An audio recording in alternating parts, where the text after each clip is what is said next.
done through GS Fencing and Construction under one of their service providers, but not by the principal agent. And so they are indicating that there was no independence in the assessment of the variation order that's being submitted. If they can please clarify that. Thanks, Chair.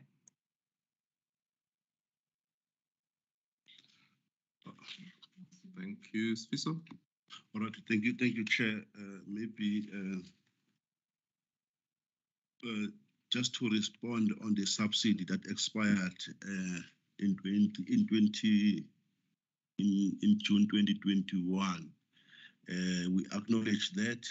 However, the city or department is in process of getting the subsidy agreement renewed with the provincial department. The city manager has signed the subsidy agreement, and we have forwarded the agreement to the provincial department for their signatures. So, in addition to that, the funding part of it,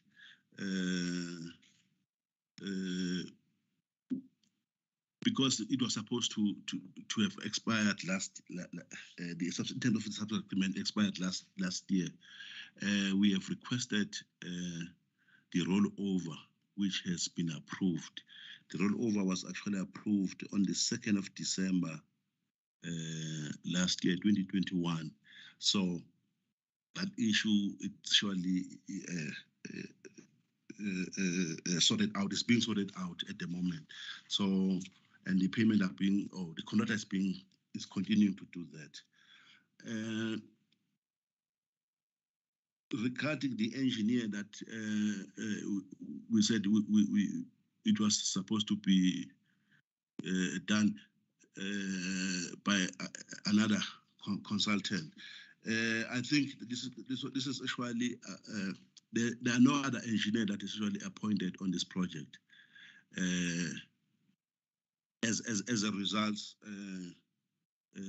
it is actually better if the contractor himself does his own assessment, so that he can take responsibility for his work. So he cannot say the assessment was done by another engineer, and this engineer recommended that the structures were fine, but when they work on it, only to find that there were some defects or there were some problems with the structures. So it is recommended that the city accept the assessment that was done by this engineer from GS Fencing. In terms of the subsidy agreement that is signed between the city and the provincial department, the funds that are made available through the HSDG is only for building of the houses. And if you can go up in terms of the quantum that was at that time was 110. And that quantum, if you go to, say, paragraph number 3, which is background, it gives out the breakdown on how this funding is actually used for. So, for example, the floor, foundations, and slab, part of that 110, we take 40% out of it. And then the brickwork and the structure to roof level, it's 35% of the 110. And then the finishes and plumbing, it's 10%, the roof, 10%. So it limits us to those functions. Whatever that is required, we need to request additional funding so that they can look at it, we apply. Then the housing, the provincial housing will approve those. Will then approve looking at the circumstances related to that problem. So we do not have any issues from the provincial department with regard to these issues because they understand the delays that we have encountered. With regard to the request for extension of time, the project currently is sitting at about 87% complete.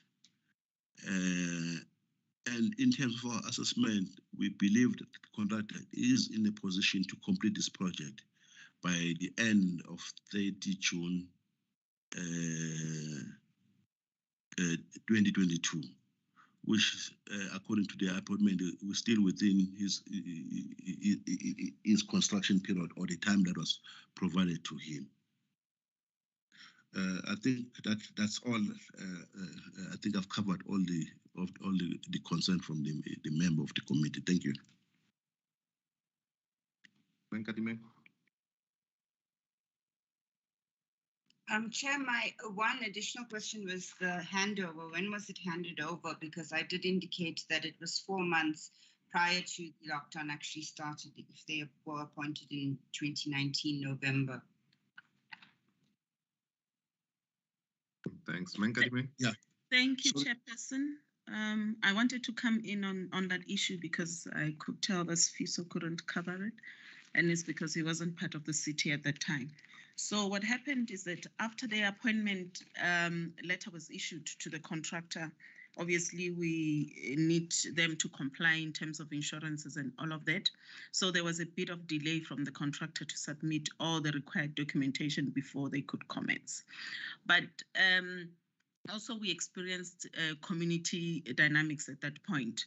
Sfiso indicated that there was a contractor who was involved with the project before we appointed this one. So the community really still wanted that contractor to come back because they had contracts with the previous contractor. So there was resistance from the community for us to actually hand over the project.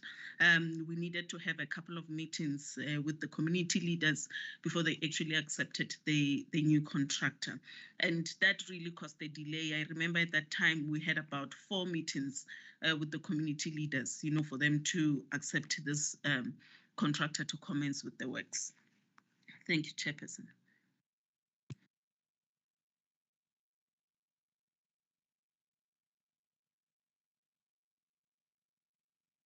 Member Mpefu.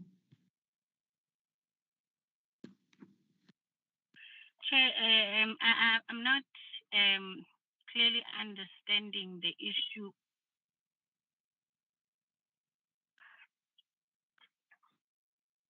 Which issue?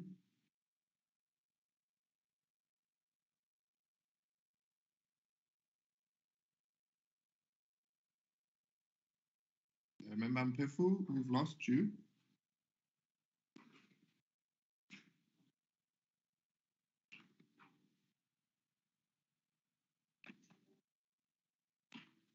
Apologies, Chair. Network problems. Chair, I do not understand. They clearly understand the issue of time where this service provider was appointed 20th November to 2019, and whether this contract is still valid. And Chair, I've got serious concerns with the fact that when we bring reports, we will then say the quantum subsidy did not obviously accommodate certain elements that needed obviously to be undertaken or provided by service providers. And at a later stage, we then get to bring, we all understand, I think the human settlement guys will understand it better, that what is it that is included there. And it's not specifically included at time of going out on a tender or quotation process. And at a later stage, they are brought back as a variation order. And that is on those bases that I also believe that this is a lack of planning from the department, because they know exactly what is included in the subsidy. And these structural assessment, electrical components, and whatever circuit breakers were not included as part of the scope of work, Chair. So it seems it will seem unfair to other bidders, Chair, when you get to code them for just one part of the scope, and then the rest is get to be processed as a variation order.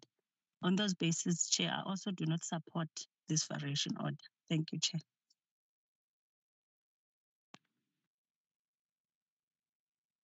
Thank you.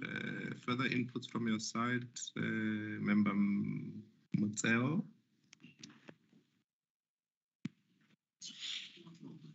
None, Chair. Morgan? No, Chair, I just think that the issue of the exact handover date was never specified, so I'm still unclear on it, despite what the department have submitted. And I am a bit concerned with the fact that the funding agreement, which is the main agreement, is still not officially approved, if the arrangements have been made to address it. Thanks, Chair. Thank you.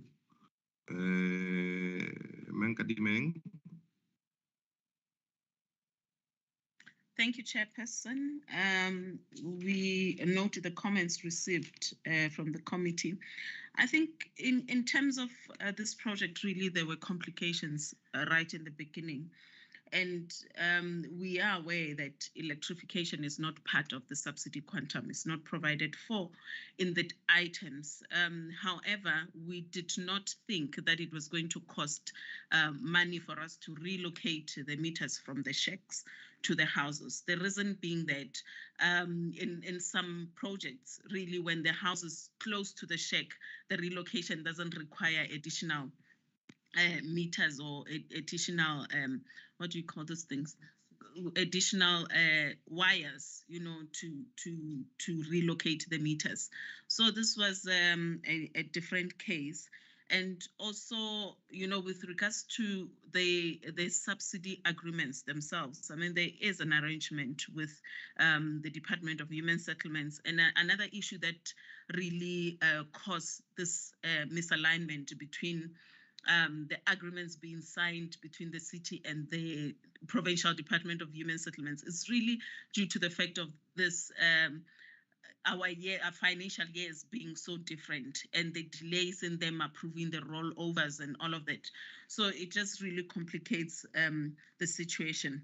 However, if the BAC feels that the department failed to plan in executing the second part of this contract, in completing the 447 units. It's not an issue if we can just receive guidance from the BAC on then which route to follow to complete the project, which is already at about 87% towards completion. Thank you.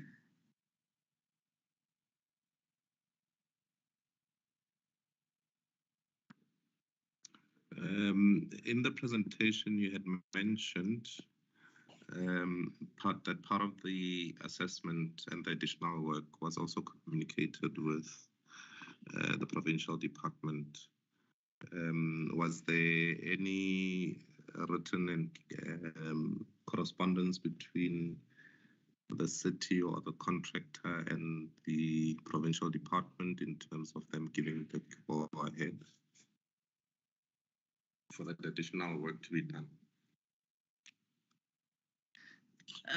Thank you, Chairperson. Yes, there is communication between ourselves and the Quality Assurance Department in the province. As a matter of fact, when the contractor started with the works, the province came and stopped the project and said to us that they need a conditional assessment conducted before they can actually quality assure or give us quality assurance on some of the milestones that we had already completed. So this was part of compliance to their requirements for them to actually quality assure the houses so that we can also be able to pay the contractor for work done. So yes, we can provide that correspondence between ourselves and the province in that regard. Thank you. Okay, can you probably get that correspondence and also some form of documentation to demonstrate that I guess it's normal practice for, or at least province expects additional work to be done where you've got a contractor being appointed to complete work of another contractor. You know, in terms of your conditional assessment on properties, etc. Because without that kind of information, it would then seem that the work that you are requesting approval for would be outside of the subsidy agreement and subsidy quantum, hence possibly even unauthorized. So it would be important for us to just get that confirmation and alignment from the owners of the money, in terms of the additional work that is required. So in its current form, the report is not supported.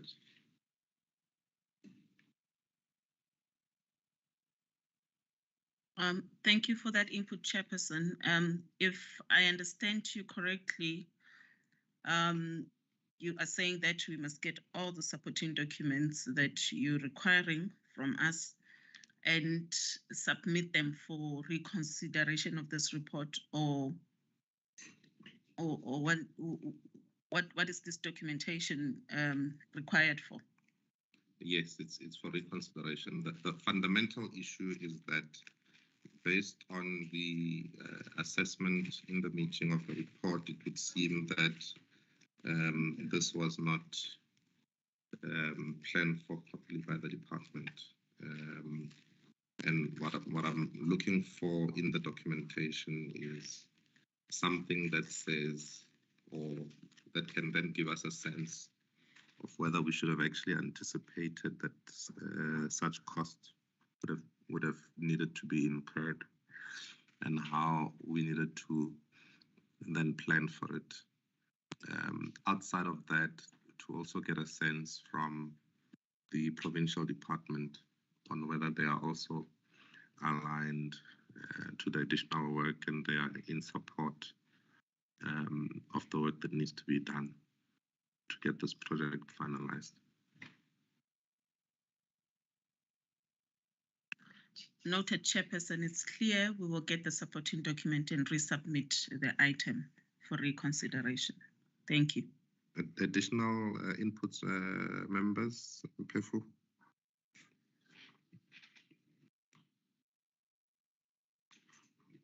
Thanks, Chair. I'm covered. Thank you.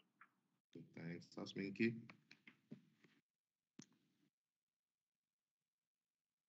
Chair, I'm covered. Thank you. Morgan? Thanks, Chair. I'm covered, and the recommendation way forward is supported. The report is then referred back to get additional correspondence between the city and the provincial department.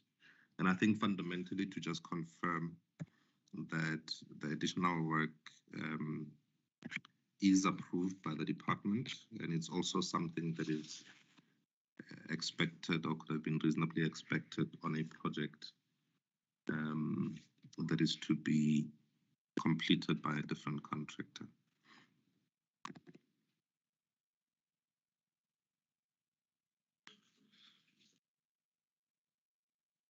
Mapula, our next item. Next item is 1.3. RE of number 8 HHS 01 2017-18. Mamelodi Extension 6 Pumulong. Report to request to the Bid Adjudication Committee to recommend for the approval of additional scope and cost variation in terms of the reviewed supply chain management policy, clause 45.21 for design development contract administration, supervision and certification of works for construction of sewer link, connection and sewer pipe, upgrading at Mamelodi Extension 6 Pumulong.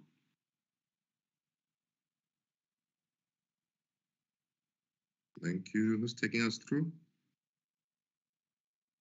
Thank you, Chairperson. The project manager, Esther Ledoba, will be taking us through the report. Thank you, DH. Good morning, Chair. Good morning, members of the committee. My name is Esther Ledoba. I hereby declare that I do not have any financial or any other interest on the project. The purpose of this report is to request committee for approval of additional scope and cost variation for design development, contract management, supervision and certification of work for construction of sewer upgrading and link connection at Mamelodi Extension 6 Pumulong in terms of the background, the city appointed infra consult engineer from the panel of professional service provider for design, development, contract management, supervision, and certification of works for construction of water and sewer connection for 1,051 stands in Mamelodi Extension 6 Pumulong. The engineer appointed for a period of 3 years. The contract amount is 4,926,000 excluding VAT. The reason we request approval of additional scope and cost variation is that there is a need for sewer upgrading and link connection to accommodate the sewer outflow, as the current connection or system won't be able to accommodate sewer outflow. Should the system not be upgraded, the current system will be subject to frequent spillage and outflow of sewer. So the department then requested the engineer to do cost analysis for the sewer upgrading. Then the engineer submitted the cost estimates for the upgrading. The estimated cost for construction is 10,556,712.30, excluding VAT, for a period of 8 months as indicated on the Annexure B. Therefore, the professional fees for the work to be done is 770,474.90, excluding VAT, which amounts to 14.6% of the contract value. So it is within the threshold of 15%. And in conclusion, the department is requesting the committee to consider the request of upgrading the sewer link, because the functioning of the internal sewer system is depending on the upgrading and it is dependent on the upgrading of the sewer link connection. Thank you, Chair.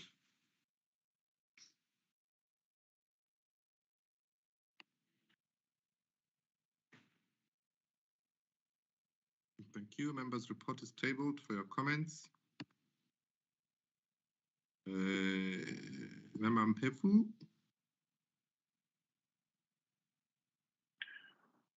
Thanks, Chair. I'm fine with the report. Thank you. Thanks. Morgan. Thank you, Chairperson. I have a query regarding the supply chain management comments. They are indicating that the current variation is for variation of scope as well as the cost of work. And they're indicating that the lack of including the scope of work in the original contract was an oversight or lack of planning by the department.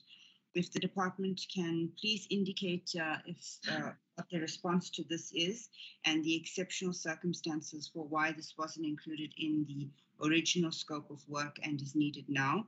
And then the second question I had, Chairperson, was regarding the contingencies. Is that something that we need to also include in the recommendations if the variation order amount is approved? Thanks, Chair.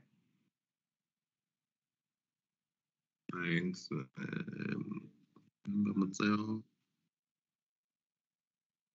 Thank you, Chair. Verusha has covered me, especially in relation to the comments from supply chain, and maybe something that the department has to explain thoroughly in terms of, didn't they see this particular problem when they do their first when they planned for this particular service, Chair?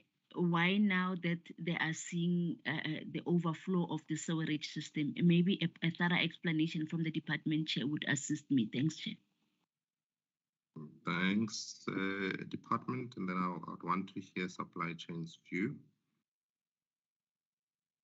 Okay, thank you, Chair.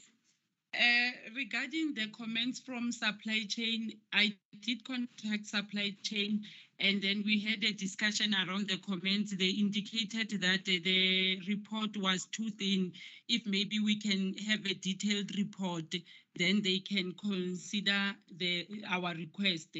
And then regarding why didn't we include the sewer upgrade, the sewer link in the initial scope, is that we thought that existing connection, the connection point will accommodate the sewer reticulation, only to find that during the design stage, when the consultant engaged the water and sewer department, they indicated that it won't accommodate the sewer flow. The system needs to be upgraded.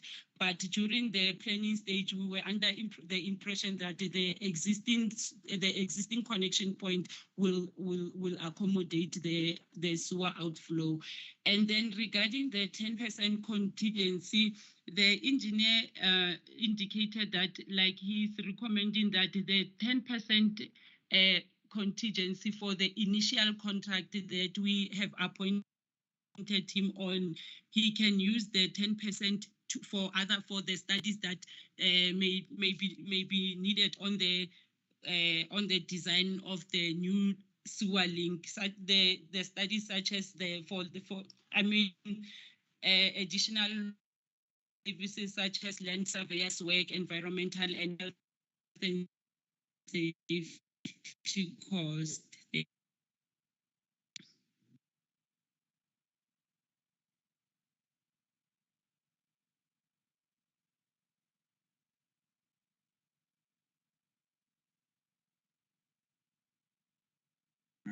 Chairperson, I don't know if you heard to the last part. It sounded like she was cutting. Esther, if you can just perhaps repeat the last part, please. Okay, the last part for the 10% contingency, it is recommended that the 10% contingency from the initial contract amount is for additional services such as the land surveyor, environmental and health and safety cost.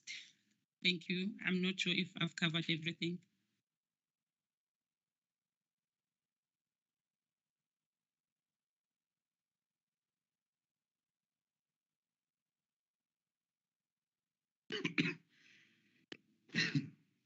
SCM, just your comments on the comments. Thank you, Chair. My name is Justice Ratupetsani from Supply Chain Acquisition. Here with declare that I do not have any interest in any of the agenda items. Chair, I think the issue really, and as I discussed with the assessment team, their concern really is that at times departments in making these requests do not always explain the exceptional nature or the reasoning behind why they had to arrive at a variation. And as you know, variations should not necessarily be a norm, should indeed be used to intervene where there was an oversight or stuff like that, but that must be clearly covered in the report. And in the assessment of this report, that wasn't coming out clearly as to why this was not foreseen and therefore had to be addressed in this nature. So maybe just an improvement of that part in terms of the motivation might assist the process in terms of us reviewing the comments. Thank you, Chair. So, Esther, you indicated that supply chain did mention that your report is written. Why did you not go back and update? Oh, I did update and send it to supply chain, but it was too late to replace it with the detailed report. So you've submitted a detailed report to supply chain? Yes. Okay, so can we allow them to then have a look at your report? And if it does deal with the comments, then it can just come back.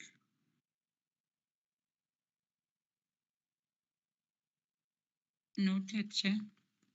Thank you. Thank you, Chairperson. We will resubmit a further report to the BAC. Thank you. Thanks.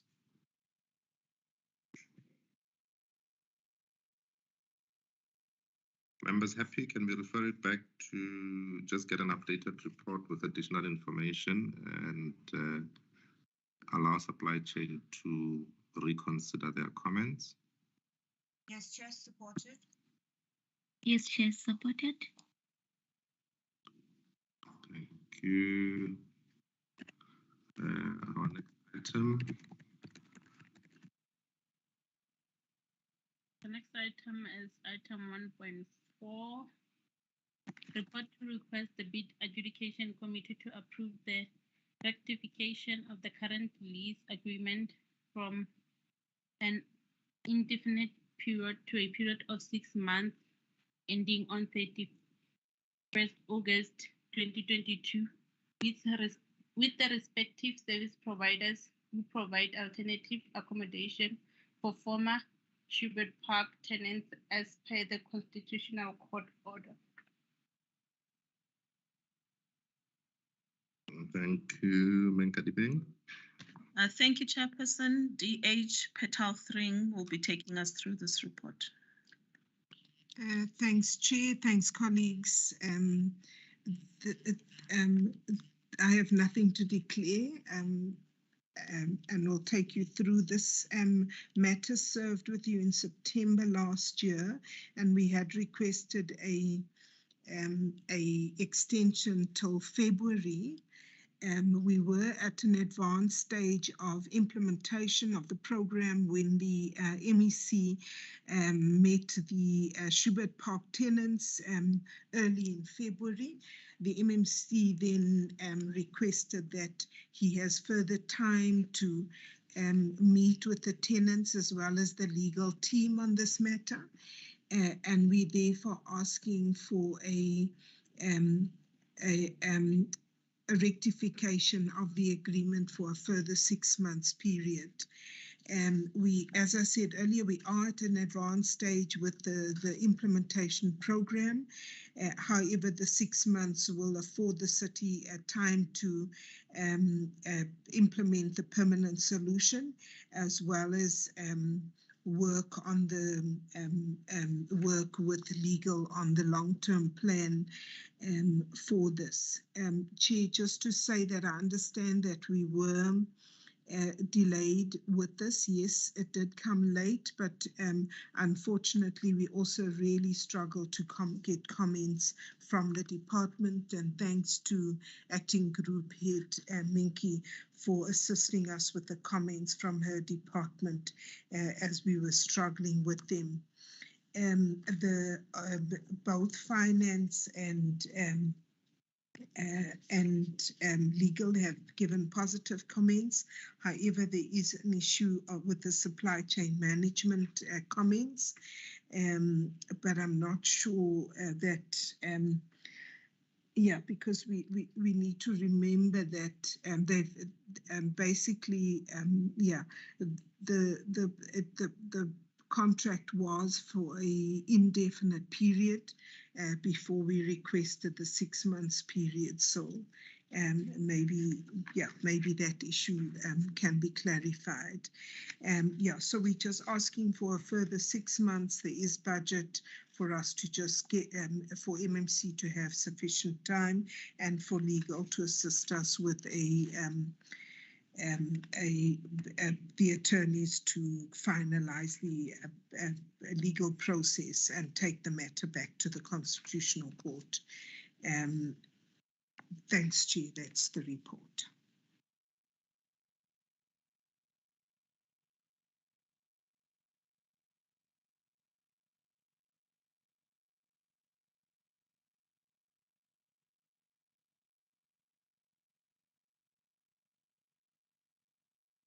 I don't know if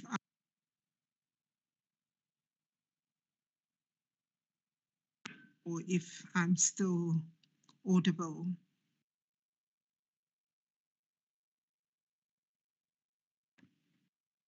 We are fine, Mep Thring. Don't worry. Thank you.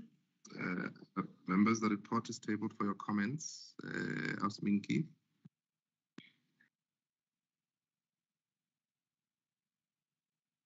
Thank you, Chair.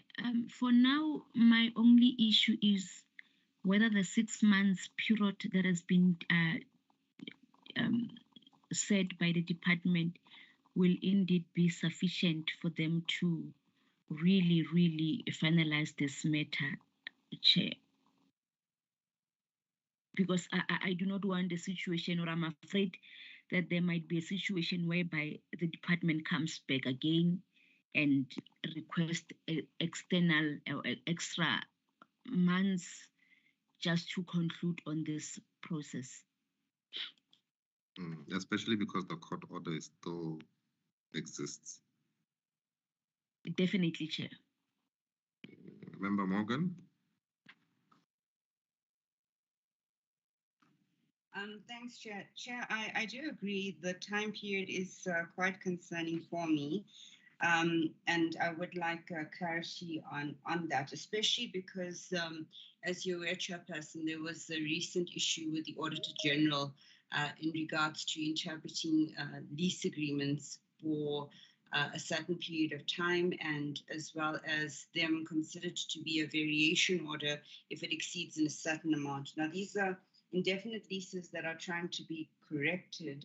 I'm not sure in terms of the implications on any irregular expenditure that might be occurred as a result of this. I do understand that it's part of a court order, but I think that's just my main concern in how do we correct this so that there are no audit findings in respect of this particular query. Thanks, Chair. Those are my comments. Thanks, Pafu. Chair, apologies to the department. If my memory serves me well, this report was brought to BAC. And it was based on the fact that to do away with the indefinite period, and we had a specific period at which this particular lease agreement will lapse. Okay.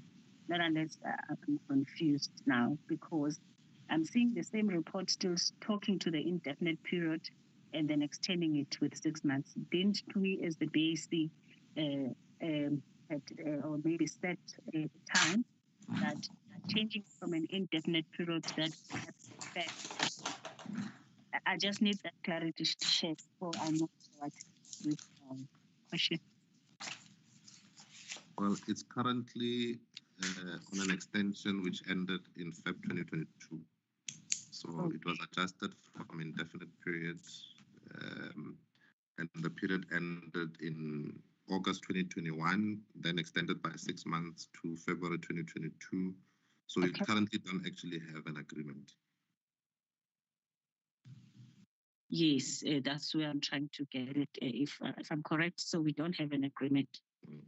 So what are we doing here?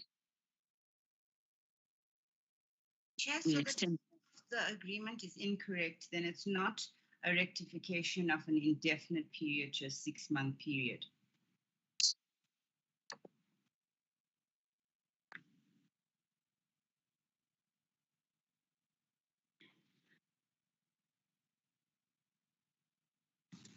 Is that your comment, Mbampefu? Or you want clarity first before you ask more? No, clarity is we did attend to this item, and it was a correction of an indefinite period to a period of a specific date. And now the report is coming back in the same fashion, and which is not a true reflection of the status of this list. That's what I'm trying to get at here, to say cannot be processing this as if we had not given it a set date or an expiry date. So we are acting as if it has not expired. So I just need to confirmation from the department that we rejected, because I remember I think we did do this particular one. So now it's coming as if there's nothing that existed before and it's still indefinite, so they're just extending. And you are confirming, Chair, to say we did. That ended Feb, and it's in March now. It's end of March. So I think the report must come with the detailed information so that we're able to apply our minds and make necessary or correct recommendations, Chair. I actually think it's coming back in this format for the second time, if I'm not mistaken. Metri? Thanks, Chair. Yes, the heading then is incorrect, and we can change that. So yes, it is from a 6 months period to February for a further 6 months period. You'll see on page 3 of the report, we have outlined the various processes that have been included in that. And I did so as I said, the reason why it was late was MMC met the committee at the beginning of February and then requested that we hold back the process so that he has time to engage further with both the committee as well as the legal team for the process to be finalized. So yes, the heading is incorrect, and we can change that, but the information is in the report as well. And then just to respond to the first issue on the time frame, as we said, the reason really we are at an advanced stage. We are aware that the 6 months is a short period. Sure. Sorry. Okay, so we are aware that the 6 months is a short period, but we are at an advanced stage of the plan. We just need further MMC just requires further engagement and yeah, especially with the committee and the legal team so that we can implement. So yeah, we're hoping that that 6 month period is sufficient for that.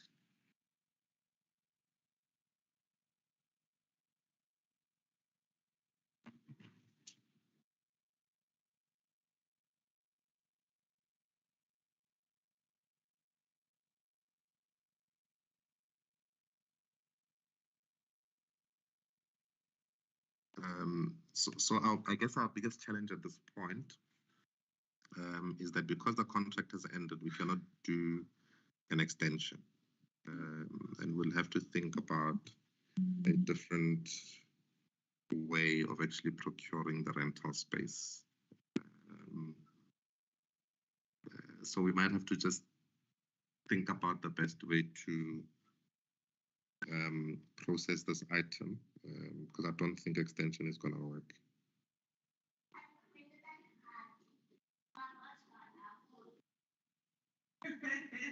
Yeah, thanks, Chair.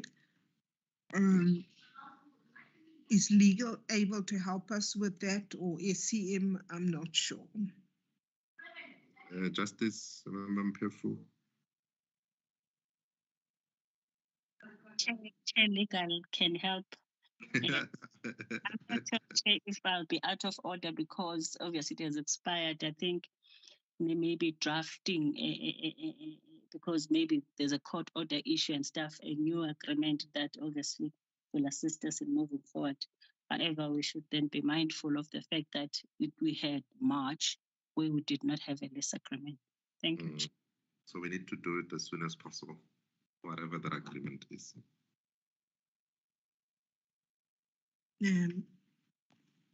We most probably will still need the support of SCM to help in this respect as well.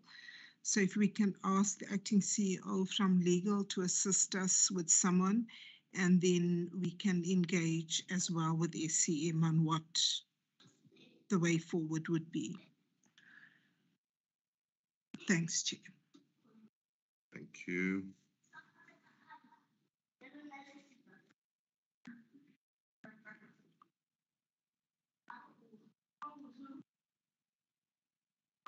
So the request is then rejected, and because the contract has expired, the department is advised to engage with SCM and legal to prepare a report, an appropriate report that will procure the required accommodation. Verusha, maybe you must give them one of your flats so we don't have to pay. Yes, Chair, and then they can go and refurbish it themselves. We'll save a lot of money. Yeah, but unfortunately, the refurbishment costs and the time it takes to procure to refurbish are unfortunately, and also the fact that we'd have to find funds from province to do or national to do that. So unfortunately, those processes all take extremely long. Farusha, would it be of any value to involve your team in this discussion? Yes, Chair, I think they can involve the property team just to find out if there are any possibilities of finding alternatives. I mean, the financial implications of this agreement, if you look at from 2011 to 2021-22 financial year, you're talking about 234 million that already spent, and now we're asking for another 13.2 million. And we already know that the Shepard Park issue is not going to be addressed in the next 2 to 3 years. Yeah. So it's a huge concern, even from a finance, SCM legal point of view. This is going to be a short-term solution, and I don't see it. I don't know how we're going to actually address it if it does become an audit issue. It is a very concerning, Chairperson. But yes, let's refer it back so that it can be properly engaged and we can come up with a meaningful way forward. Thanks. Let's move on to the next one. 1.5. Item 1.5.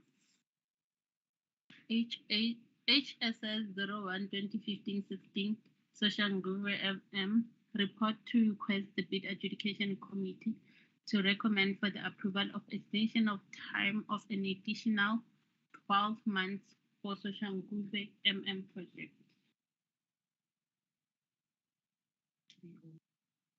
The additional times. Who's taking us through? Thank you, Chairperson. Jan Maluleka is the project manager. He'll be taking us through the report. Thank you. Good morning, Chair and the committee members. My name is Jan Maluleka. I'll be presenting this report for the first time. I yet declare that I don't have any financial interest, but that it must be the approval.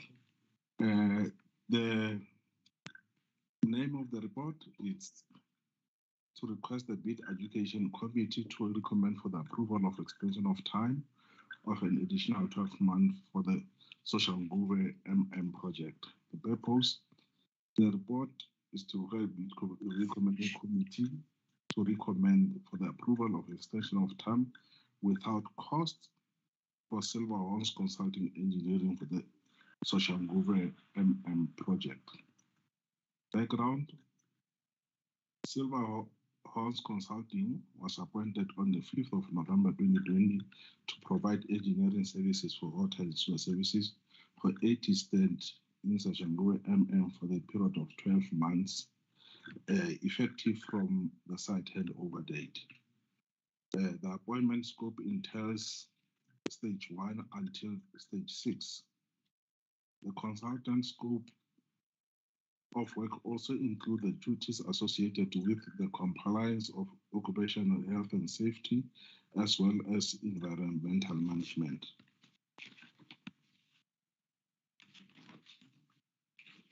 The contract data, total consultancy fee is 1.698,107.54. Appointment date 5 November 2020. Commencement date 26 March 2021. Completion date will be 26 March 2022. The progress to date on the professional services, the inception is completed. Concept and viability 100%. Design development, it's 100%. Documentation, preparation of specification, it is currently with a BAC for approval. The reason that we could not start timelessly on the project is delay caused by the finalization of town planning processes by the time of the appointment.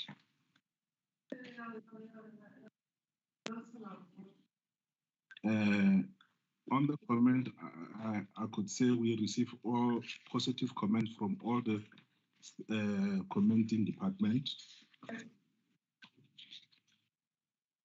Conclusion, the silver ones should be granted the extension of time for the completion of the project. It is therefore recommended that Silver Horns Consulting Engineers contract for the duration of 12 months until 26 March 2023. Thank you.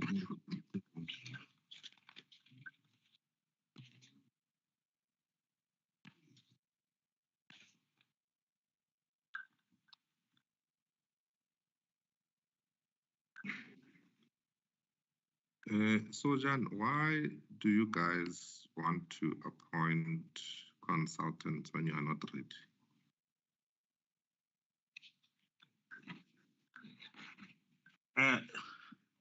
Chair, by the time we do the appointment, we're of the opinion that the planning is at advanced stage.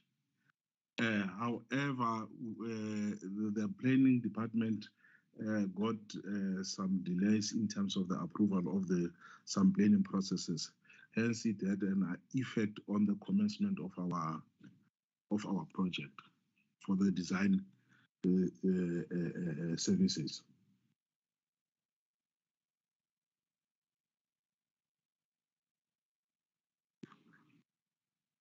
In the report, you've given a progress assessment of the project as of the 1st of October. That was 6 months ago. Where is the project as we sit today? Yes, inception is still 100, concept and viability 100%, design development 100%, even attached Annexure F of proof of approval of the designs. So currently the document or contract or tender document is with a BAC, where it was referred back. It should be tabled in the next BAC sitting, probably next week.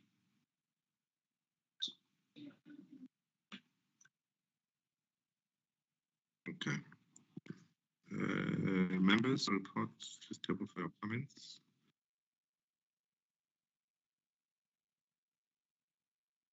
Varusha?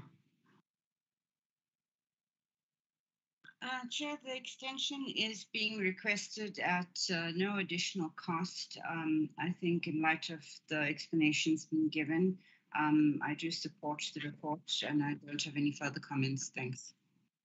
Thanks. Maminki? Thank you, Chair. For the mere fact that no additional cost is actually needed, I'm okay, Chair. Thanks. Thanks. Stembecker? Covered, Chair, no comments on the side. Thank you. Okay. And let's adopt as recommended. Next item.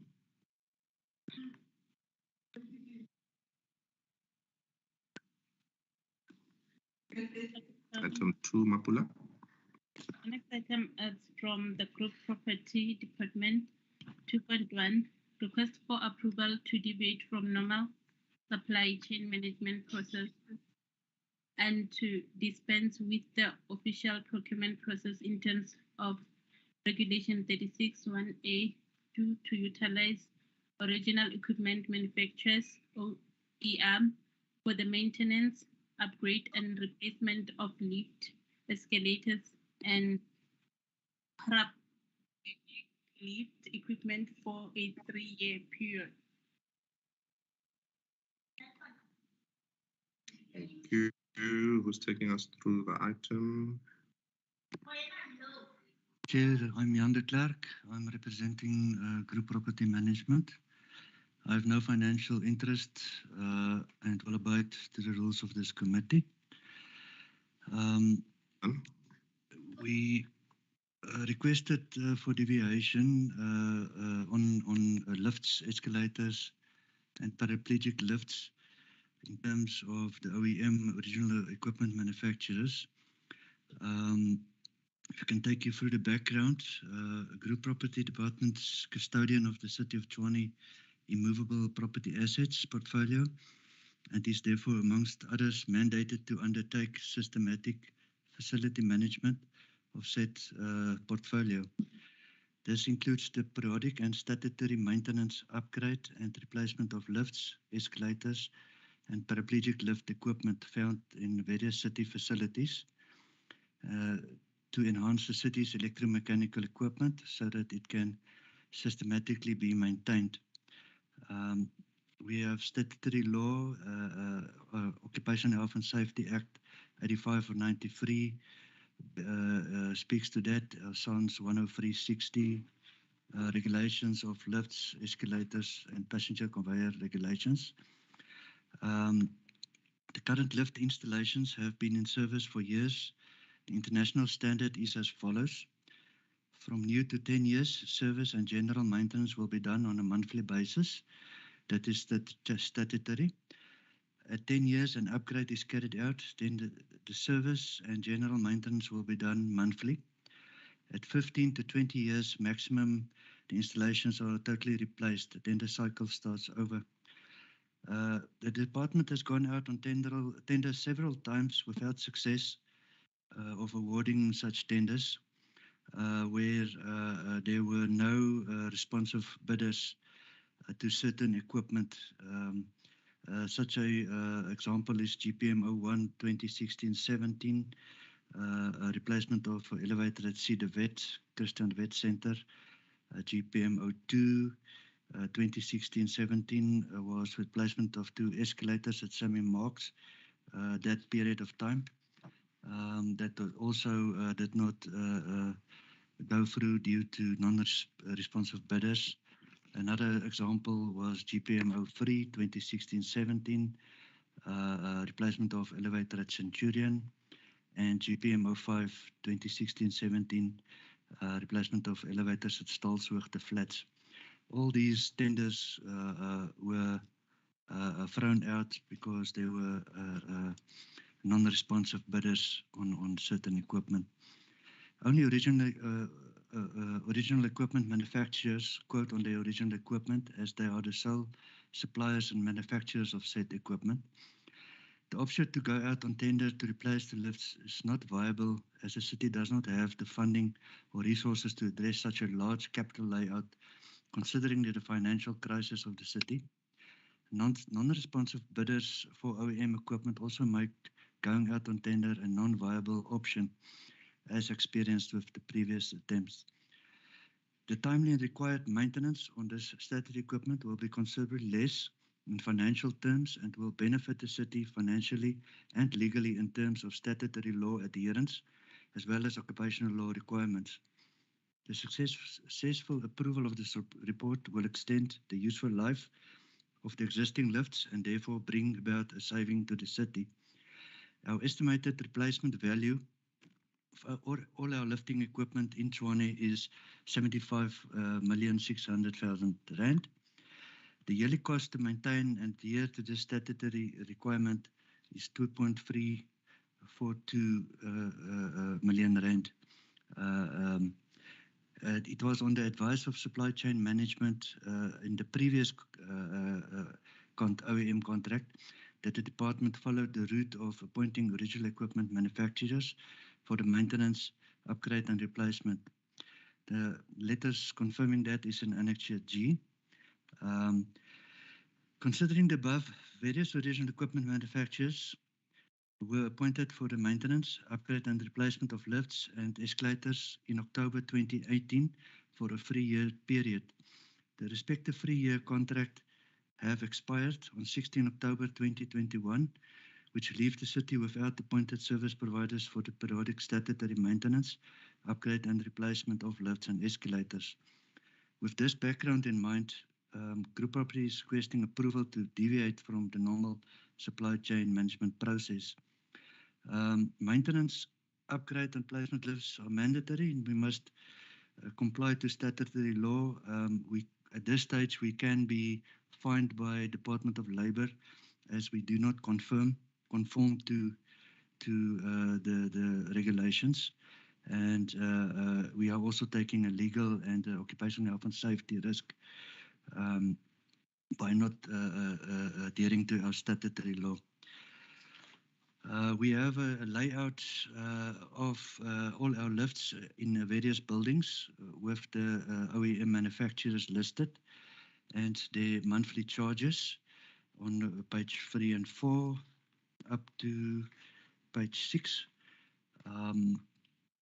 Then we also included price escalations per annum for monthly statutory maintenance for each service provider.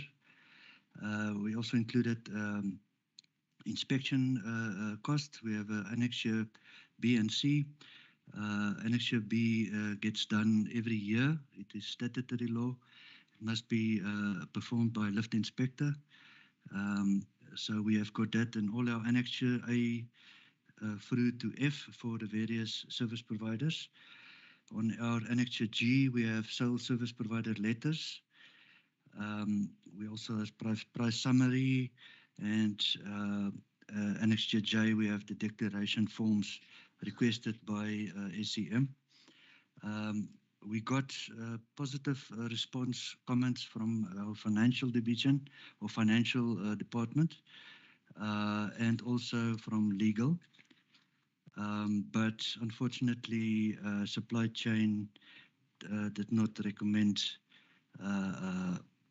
this OEM report, and we asked that it be re-evaluated for a positive response regarding that.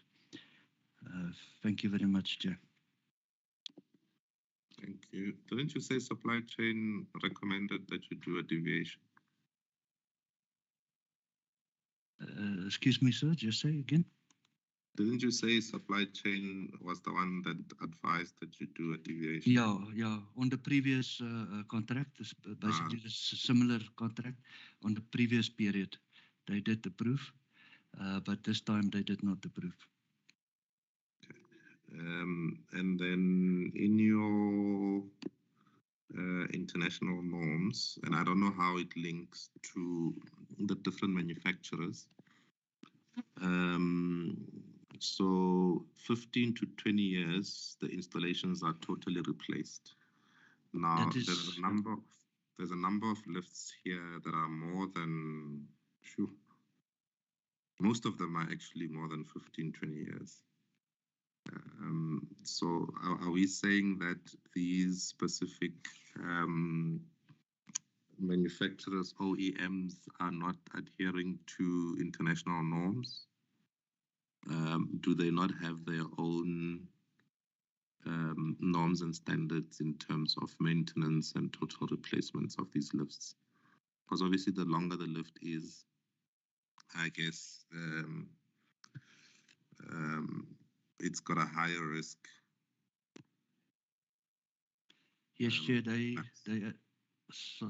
advise us accordingly, but due to our financial constraints and our situation in the city, we are not always do not always have the finances or the means to do that.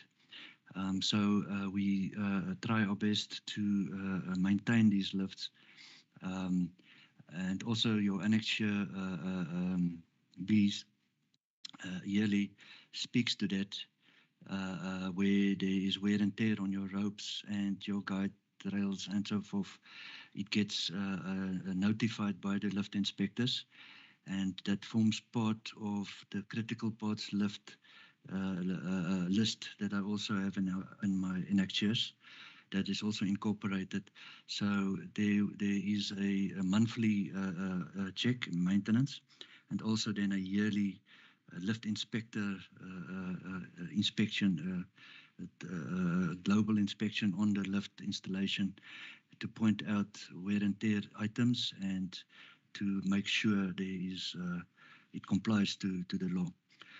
So we adhere to that. Even if we can't replace the car itself, it is scrutinized yearly and monthly to abide by the regulations. Okay. Members, your comments, please, Mpefu.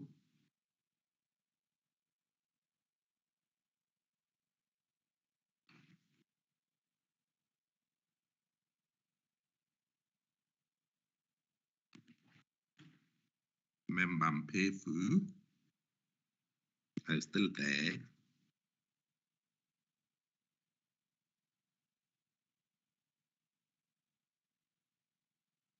Chair. Your comments, please. Thank you, Chair. I do not support the request. The department must go out on a competitive bidding process. I take note of the tenders that they referred to, JPM 1, 2, and 3, which are 16, 17 tenders. However, we had requested the department to include this in their plan so that we can go out in a competitive bidding process to test the market. Remember, Chair, I think this is an OEM request. Nonetheless, if we were to approve, it would have been for a period of 1 year. So 16, 17, the 17, 18, 18, 19, 19, 20, 2021, the non-responsiveness issue has not been tested again at the market, Chair. So I do not support the request. Thank you.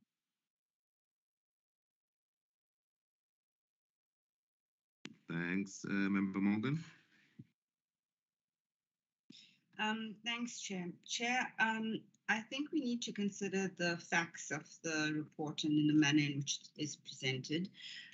The lifts require an entire replacement, and what the department is indicating is that to replace the entire lift shaft, the car, everything would then amount to approximately 4 million per lift, and roughly, I think they've indicated 75.6 million for the entire replacement. I think it's a budget that is a CAPEX expenditure item that the department does not have. So what they are trying to do is they are trying to fix and monitor the current existing infrastructure that they do have using the OEM as the lift service providers inspect on a monthly basis and ensure that we do have OHS compliance. I think the key issue is that if we do go out on tender, the situation would not have changed from the previous tenders that were gone out because they are only equipment manufacturers. So you do have a situation where only Otis provides Otis components for a lift. So if the recommendation from supply chain is adhered to and we go out on tender, you are going to have a situation where none of the lifts in the city are going to be OHS compliant and are therefore not going to be declared functional. So Chair, I think bearing that in mind, I do support the request and the report. Thanks, Chair.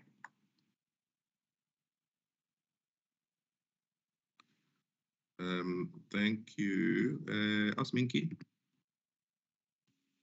Thank you, Chair. As much as I do agree with Member Mpefu on the re-advertisement of this particular tender, my only issue here is in relation to the funds that the department is going to need in order for them to replace this particular lift vis-a-vis the amount that we would be spending while monitoring them or on a monthly basis as indicated on the report. So for me, the best way for now is to continue with this, especially taking into account the fact that we do not have that kind of an amount within the city to replace all the lifts. I do support the report, Chair.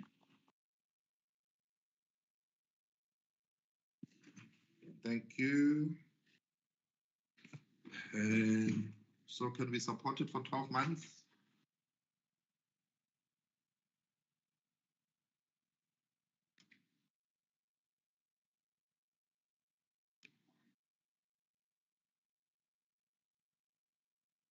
Chair, is it to support for 12 months while the department goes out on tender, or what is the recommendation? Yes. While the department goes out on tender. Okay, Chair. So the 3 years is not supported. No. The policy actually doesn't allow 3 years. It actually allows only 12 months. Or years. Okay, Chair. Then supported from my side. Minky? Yes, Chair, as long as it's not more than 12 months and we go on a tender, then I'm fine. Member Mpefu? Supported, Chair. Thank you. Thank you. Our next item, please. The next item is item 2.2. Proposed list of municipal office space located on ERF 40789, Mamelodi, to the South African Social Security Agency.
Good morning, Chair.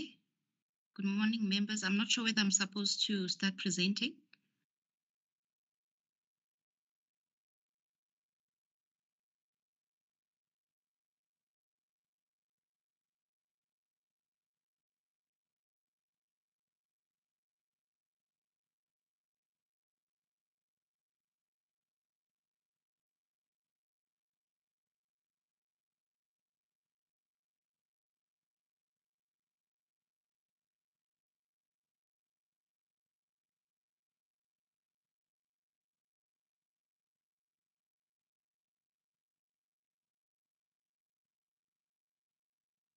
Colleagues, did I miss something?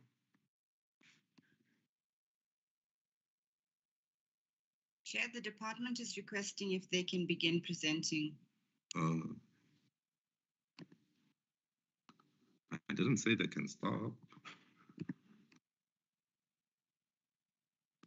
Please proceed. Thank you, Chair. It's Tembakazi Vangamdlele from Group Property Department. I declare that I have no interest in the matters to be presented today. And that I will abide by the recommendations of the committee. Thank you, Chair. We represent, thank you, we represent item 2.3. The proposed lease of municipal office space located on Earth 40789 Mamelodi to the South African Social Security Agency. The purpose of this report is to obtain approval to enter into a lease agreement on Earth 40789 Mamelodi, measuring 64.26 square meters in extent for a period of 9 years and 11 months with the South African Social Security Agency, the SASSA, in terms of Section 20 of the approved land management policy dated 28 March 2019. The background. Council approved the lease of the municipal office space at Earth 40789 Mamelodi, measuring 64.26 square meters in extent on the 26th of August 2021 for a period of 9 years and 11 months to the South African Social Security Agency, an entity of the Department of Social Development. Previously, SASSA acquired a lease agreement in 2012 with the City of Tshwane to utilize the same mentioned office space, but the lease has since expired. We refer to Annexure D of the report for a copy of the lease agreement.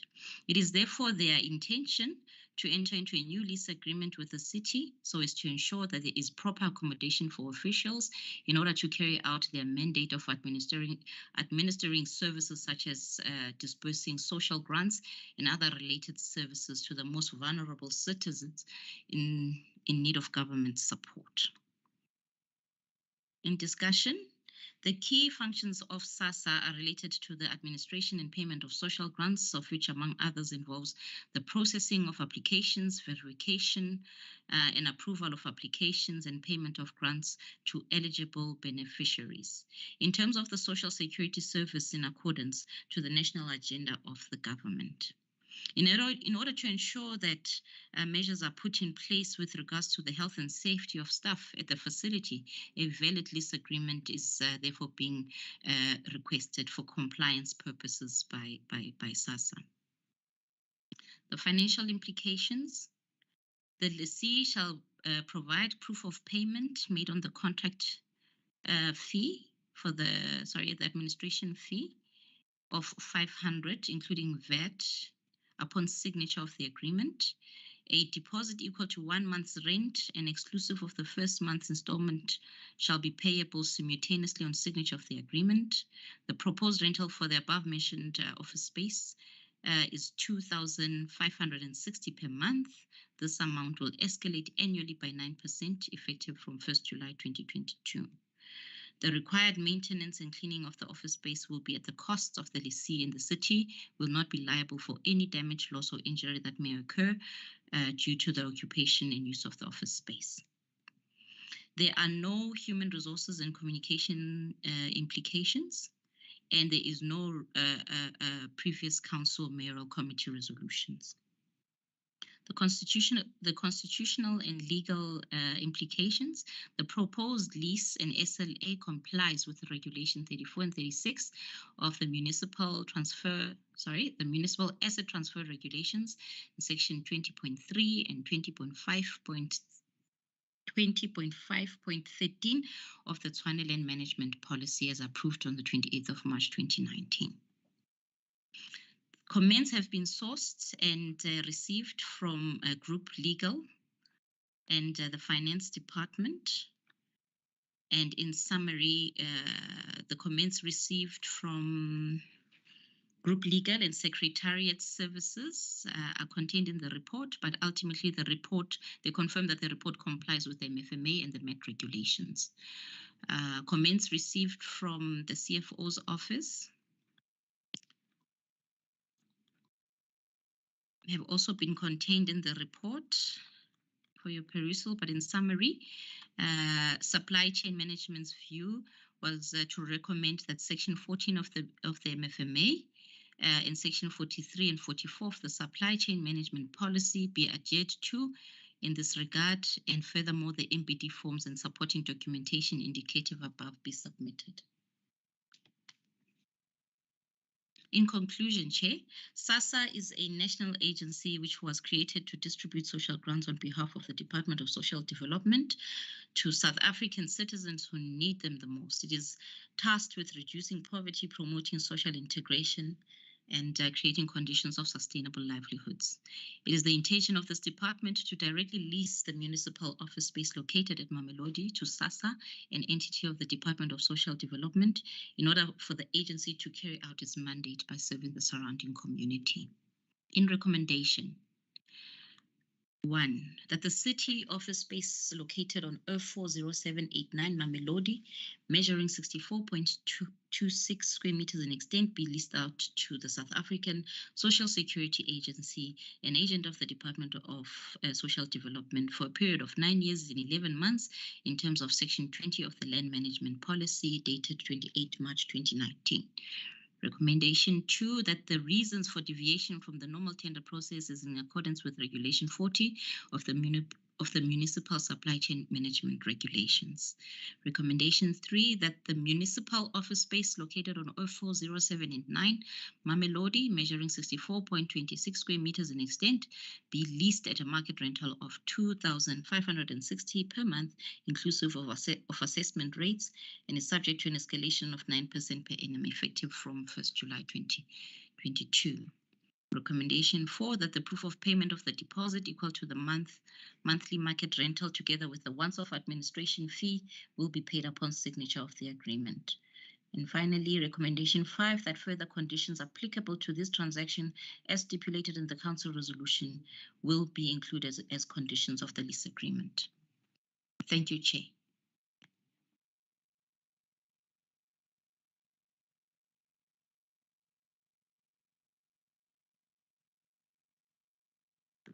Tuli, so how did you deal with the SCM comments?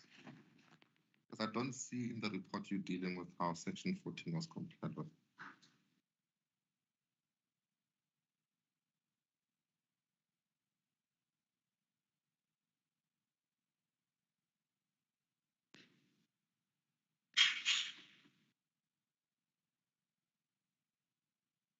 Tuli? Sorry. Oh, sorry, Chair. I thought there was someone else called Julie in the My apologies. Do you want me to read them out, Chair?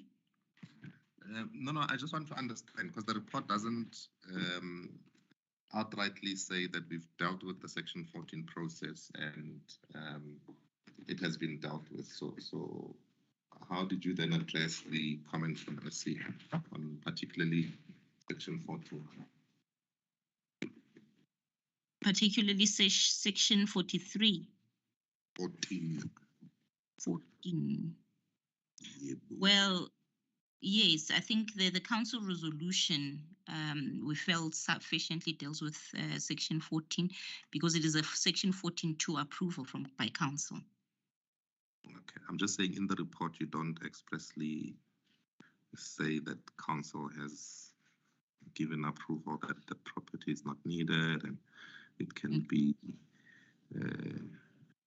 those normal things that you have. I think we mentioned it in the background. Chair, I think it's the first, the second.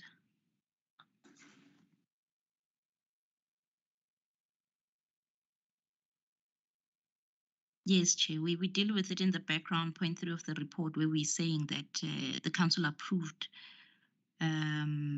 the lease of this property. And I think in perusing the council resolution, it further elaborates that the property is being made available because there is no need or identified need for it for municipal purposes. Am I looking at the same report as you're looking at? I hope so, Chair. The background has got 2 paragraphs. Yes. Although we do not, oh, sorry. Sorry, Chairperson, if you read the first sentence, it says council approved the lease of municipal office space. on the 26th of August 2021. I think that's what Tembi is referring to, and then they attached the council resolution. It's so small. Hey, It's the first sentence on background. you miss it. All right, comments, colleagues?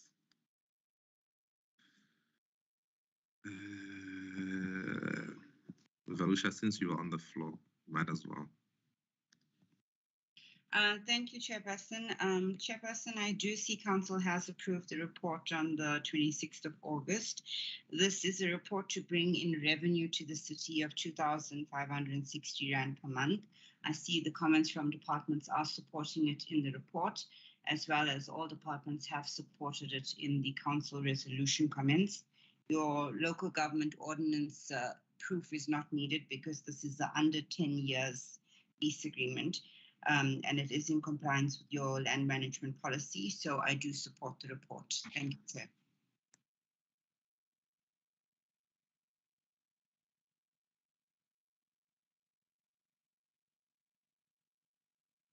Right, Member Mpefu. Thank you, Chair. No comments. I'm fine. Thank you. Ms. Menki. Chair, anything that brings revenue to us, I'm okay with it. Tembakasi, are we able to increase the amount?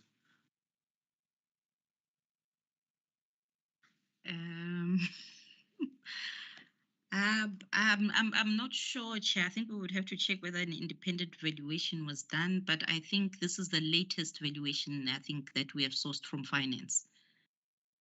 And I think if just considering and looking that the escalation is effective from July 2022, perhaps we can escalate it by that 9% upon signature. Okay, no, we actually can't cancel as it's already a council resolution. It's fine.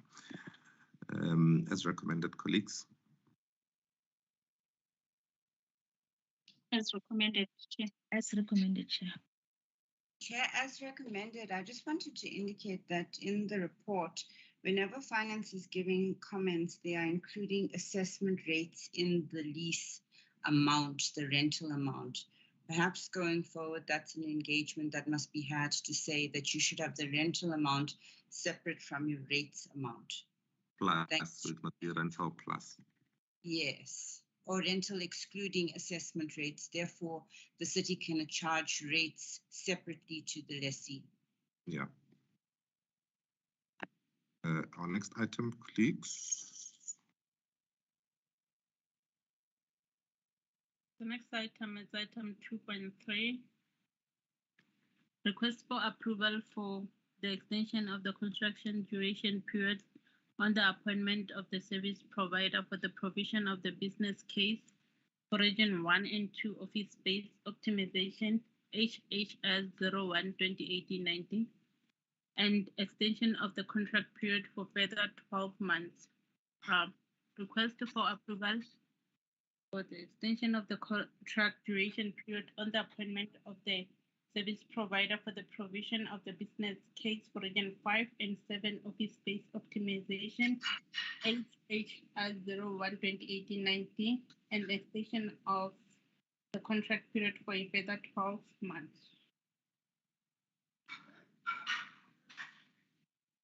Thank you. Who's taking us through? It's Tembakazi again, Chair. We proceed. Thank you, Chair. The purpose of this report is to obtain approval for the extension of the contract duration on the appointment of the service providers, Batatise Consulting Engineers Pty Limited and Hokwane Consulting CC, in order to allow for critical deliverables to be attained so as to successfully complete the project with the business case for Regions 1, 2, 5, and 7 office space optimization. The background, Chair. The procurement processes were undertaken and approval was received from the BAC on the 17th of December 2020 for the appointment of Badatise Consulting Engineers and Hokwane Consulting as successful bidders for a duration of 12 months from May 2021 until May 2022. As per the provided Annexure A, which contains the BAC resolutions and SLAs, the signed SLAs. In discussion, both projects have a scope of works that encompasses 4 stages, which have been mentioned in the report, Chair. The projects have progressed timelessly thus far and are currently at stage 3 of the project plan, wherein the following services are being undertaken: draft concept design based on the client's brief, first cost estimate draft to be compiled, preparation and submission of presentation of the design concepts to the client for approval, and undertaking required town planning processes. The drafting, review, and in-principle support of the conceptual design is highly reliant on much scrutiny and consultation with the city in the prioritization and selection of the ideal suitable sites to proceed with in deciding to proceed with the office spaces that have been selected. The possibility of having to embark on town planning processes. These are, of course, dependent on any restrictions, or if the identified sites have the appropriate land rights in place, that these town planning processes are known for being very lengthy and time-consuming, given the technical application process involved. The projects also encountered delays in the departmental interviews and surveys that were needed to be done in terms of confirming space in the regions.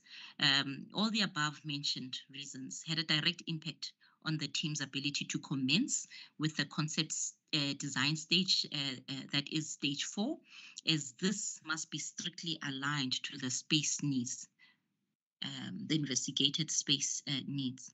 For this reason, Chair, the remaining 3 months on the project duration is nowhere near sufficient to allow for the required town planning processes to unfold and be finalized, so as to reach stage 4 and ensure successful completion of the projects.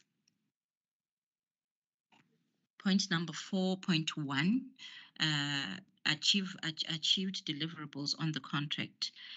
To date, the projects, as mentioned, have delivered on stages 1 and 2 milestones, which include the inception report and gathering of data and information.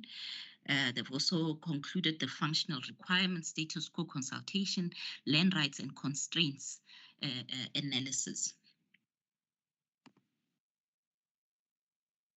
The financial implications, Chair.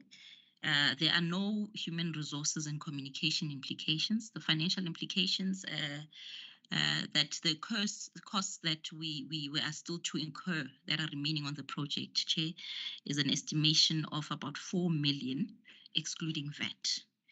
And we have confirmation from our cost center and GL account that we have a budget of about 9,400,000 available for the next financial year.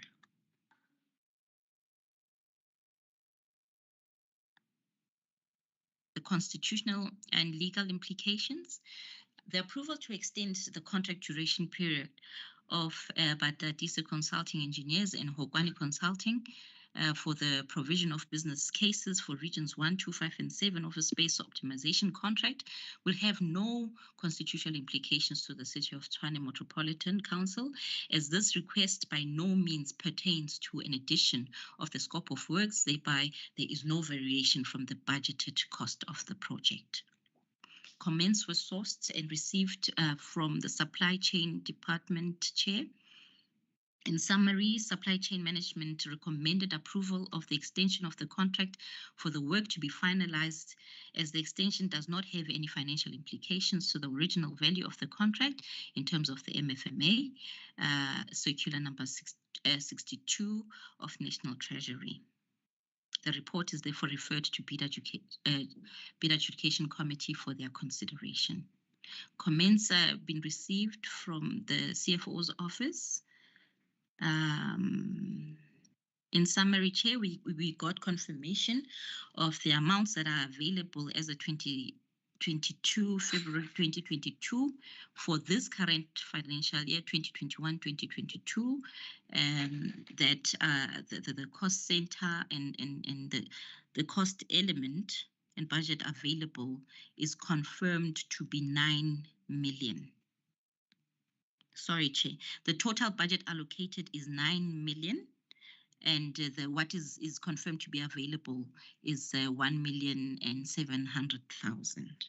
And they further state that the availability of these funds are subject to the approval of the adjustments budget by Council. Comments received from Group Legal and Secretariat Services. In summary, having taken regard to the aforementioned and with a specific reference to the context of the report, Group Legal and Secretariat Services Department supports the recommendations subject to compliance with the above-mentioned legislation and circular. In conclusion, the projects have met the milestones as set out in the scope of work and in the report above. The extension of the Batatisa Consulting Engineers and Hokwane Consulting for the provision of business cases for regions 1, 2, 5, and 7 office space optimization contracts duration period for a further 12 months will allow the important alignment of space needs to design imperatives and also ensure that the development and building plans can be finalized for submission and approval. It is therefore recommended that group property be granted approval to effect the extension to the contract duration period with Batatisa Consulting Engineers and Hokwane Consulting for the provision of business cases for regions 1, 2, 5, and 7 office space optimization contracts, respectively in line with the MFMA circular number 62. That the extension of the contract duration period for Batatisa Consulting Engineers and Hokwane Consulting for the provisions of business cases for regions 1, 2, 5, and 7 of the space optimization contract be approved for a further 12 months from the original anticipated dates of expiry. That an addendum to the existing contracts of Batatisa Consulting Engineers and Hokwane Consulting for the provision of business cases for the regions 1, 2, 5, and 7 of a space optimization as signed by the acting city manager be extended for a period of 12 months from the original anticipated dates of conclusion. The report is tabled. Thank you, Chair. Thank you, Tambakasi. Members, your comments, Member Mpefu? I am covered, Chair. Thank you. Thanks, Farusha. Thanks, Chair. I do support the report. I see that it has no financial implications. I just think that going forward, even though the issues are similar because there were two separate BAC resolutions and SLAs on these agreements, that it should have been done in two separate reports. But having considered the manner in which it is presented, I do support the report. Thanks, Chair. Thank you. Asminki? Thank you, Chair. I do support the report. Moreover, that there are no additional financial implications in relation to the extension, Chair. Thank you. Thank you. Hildegard?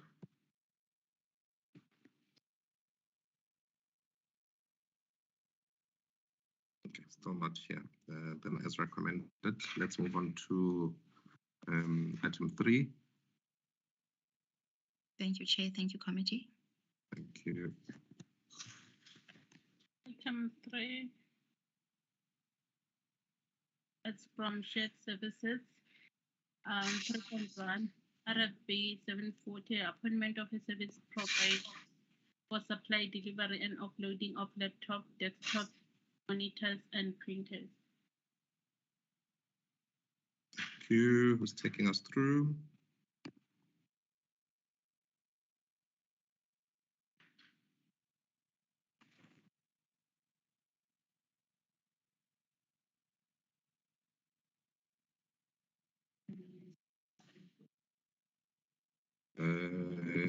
colleagues. Anyone from shared services?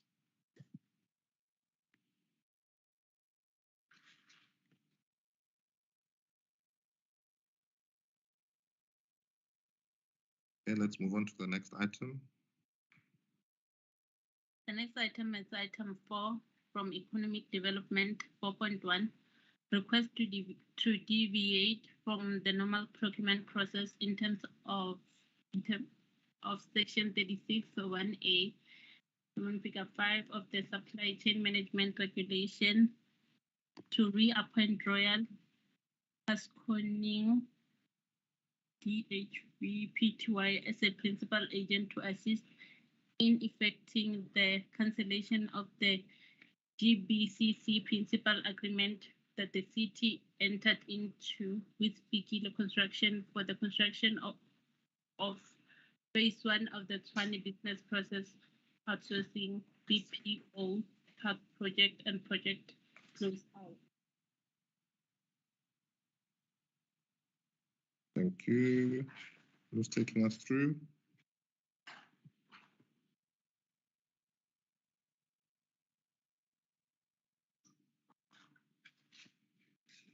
Good morning, colleagues. Malebo Tsadjwa from Economic Development. I will be taking you through the report. And I hereby declare that I or nor my family members have any financial or other interest in this matter to be discussed. And I also declare that I do not have a recording device in my possession.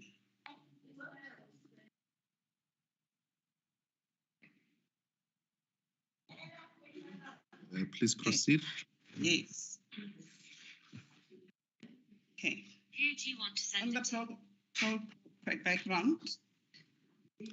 The city approved the direct appointment of Royal Haskoning as a principal agent through deviation in August 2018, following a protracted contractual dispute which had ensued between the then appointed project management company, the CSIR, and the then subcontracted company, Royal Haskoning. This unresolved dispute resulted in an extended project stoppage with financial and project schedule implications to the city. Royal Haskoning was then recommended, as they had previously worked on the project and had detailed knowledge which would assist with the seamless and timely continuity of the project. They were appointed for a period of 11 months. Following the appointment, however, construction works could not continue as there was a further contractual dispute between the city and Royal Haskoning, which was then unlocked in May 2019. The SLA between the city and Royal was entered into on the 5th of June 2019, and the project was reinstated in July 2019. Construction works, however, did not resume at full site production since resumption of works due to delays in obtaining internal approvals and the pending payment of the stoppage costs that were due to the contractor. Royal Haskoning assisted to the city in reaching a negotiated settlement with Bikila Construction, as the contractor at the time had submitted a claim of 115 million and a revised date of completion of 629 days. However, these were reduced to 32 million and 507 days, respectively. These delays had an adverse effect or impact on the continued limited site progress, which eventually came to a complete standstill when the COVID national lockdown started on March 2020. As a result of the above challenges and delays, the continuation of phase 1 of the project could not be implemented as planned, necessitating the extension of the SLA with Royal Haskoning for duration only for an additional 12 months from 5 May 2020, with no additional financial implications. When project site works were permitted from 1 June 2020, the contractor continued to cite non-payment of certificates and approved loss and expense amount as the reasons for failure to resume site works. The contractor defaulted by effectively suspending works, which placed them in a position to be entitled to additional compensation from the city without actual progress on site. Royal Haskooning's contract lapsed on the 5th of May 2021, and by the time they had only spent 29.5% of the value of their contract, which was 7.8 million rand. On project discontinuation, it is important to note that the JBCC contract makes no provision for contract lapsing without performance or cancellation or agreement. Instead, the contract shall remain alive and at ever escalating loss and expense cost to the city's account, similar to the first stoppage claims that would cripple the city. As a result, the department submitted a report to the MECO on the 21st of April 2021, requesting for the discontinuation of the project due to reasons that included protracted contractual disputes, the related cost overruns of the project, and continuing and escalating risks to the city. The report included a request to cancel the JBCC agreement between the city and Fikile Construction, utilizing clause 39.2 of the agreement, and approval for the acting city manager to be mandated to negotiate a settlement for contract cancellation with the contractor in line with the agreement and applicable legislation. The report was referred to Group Audit Risk for investigation and can only be tabled again at MECO following the finalization of the investigation, which is currently still pending. The risks linked to this non-decision on project continuity were escalated to top management, including the imminent lapsing of the SLA with Royal Haskooning, which would leave the city again in breach of the JBCC contract. The acting city manager approved a request to commence with engagements with the contractor for possible project cancellation on the 27th of October 2021. This would enable the department to make definite recommendations to the BAC on agreed cancellation terms, including the financial implications, instead of submitting a cancellation report with estimations only, as we had currently planned to do. That being said, Chair,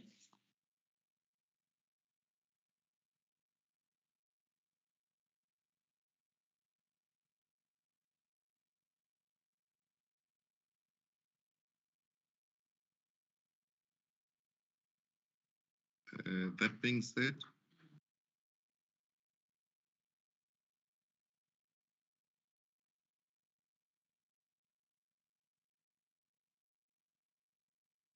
apologies, I had a slight connectivity issue. That being said, the cancellation of the project is a complex process that can only be expedited with the assistance of the principal agent as prescribed by the JBCC agreement. It is imperative that this agreement be timeously and effectively cancelled to stop the city from bleeding. Hence, we are recommending the appointment of Royal Haskooning, or the reappointment of Royal Haskooning to oversee this contract. And the reasons for us for this recommendation is that Royal Haskooning worked on the project before and will therefore not require an extended period to commence with the cancellation process.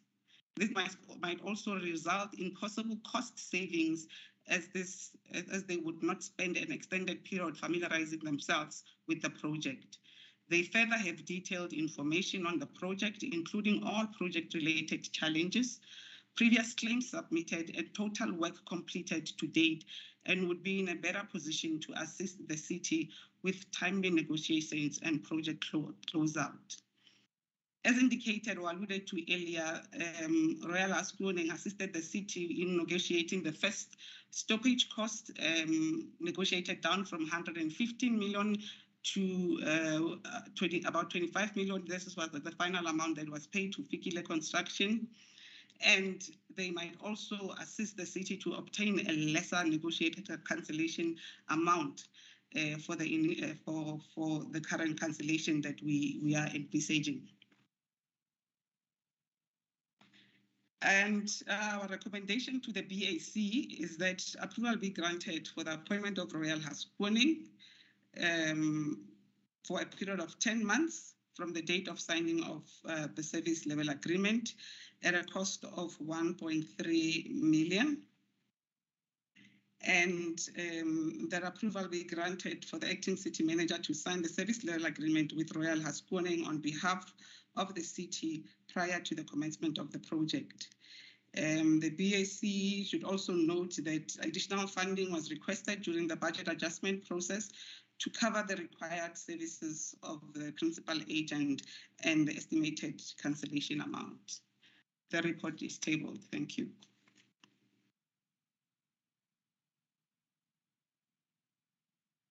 Thank you. Members, the report is tabled for comments. Member Mpefu.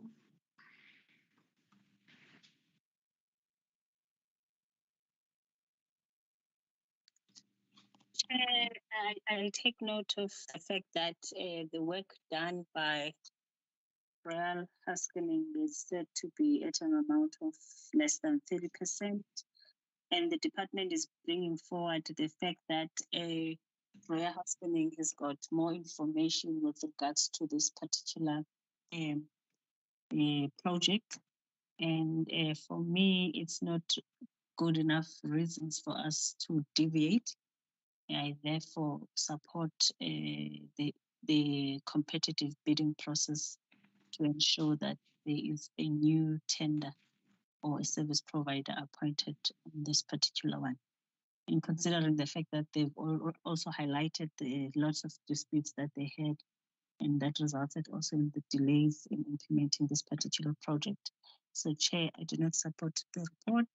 I request or I support the new appointment of a service provider or a principal agent through a competitive bidding process. Thank you, Chair.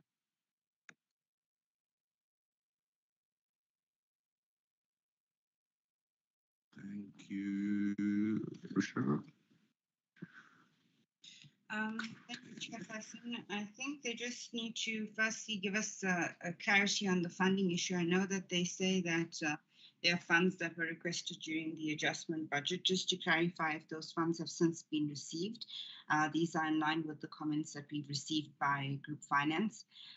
It is very concerning that given the amount of work and the costs that have been involved today, that the BPO project is now being dealt with in this manner and being cancelled.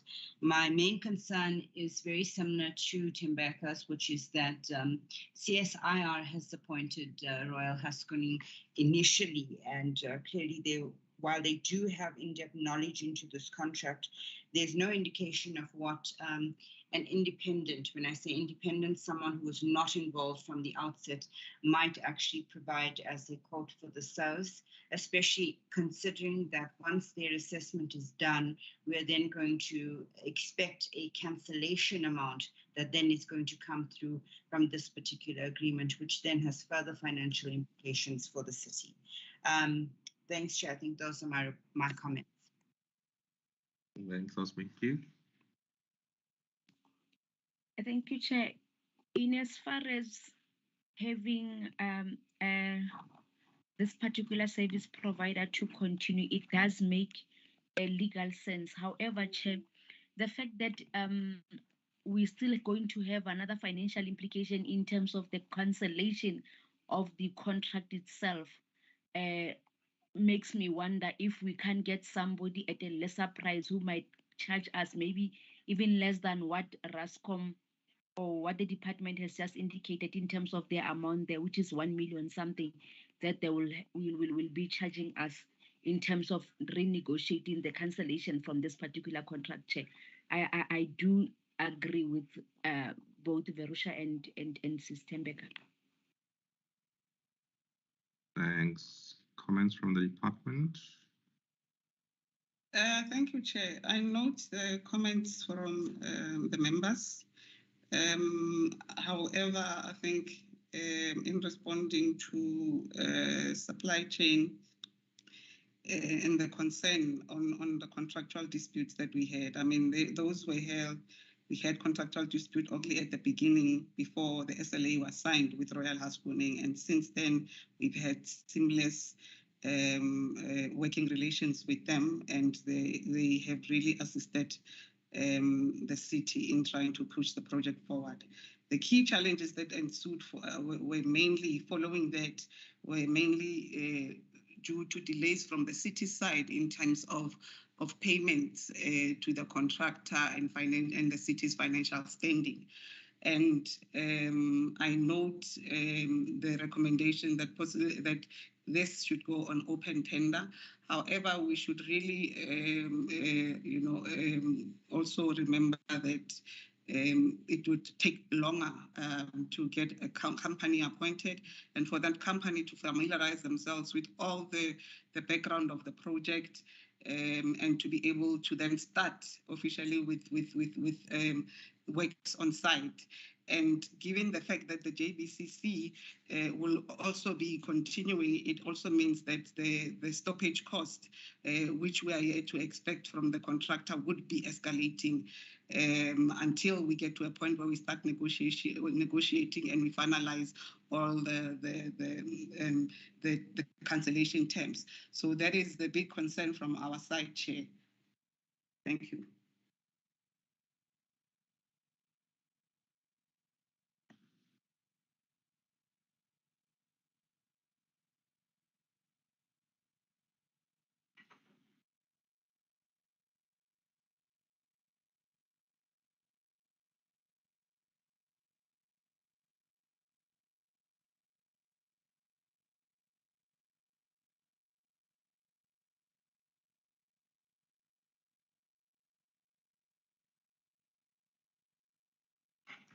So colleagues, the request is then rejected, and the department is advised to follow an open process to get a PA to assist with the cancellation. Is amended, colleagues?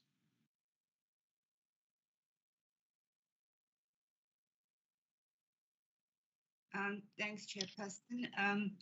Tiani's hand is raised. I'm not sure if you can see it. Oh, I couldn't see it. Thanks, Chair. Thanks, Member Verusha, for assisting, Chair. Chair, my name is Tiani Sambo. I hereby declare that I don't have any interest in the matters that the committee is discussing, and that I'll abide by all the applicable legislation, Chair. Chair, I note what the committee, and I'm sure you've already done the recommendations, but I just wanted to advise the committee that we did really consider the recommendations of the committee to really go out on tender to get the new company. And what Malewe has said, Chair, is very valid.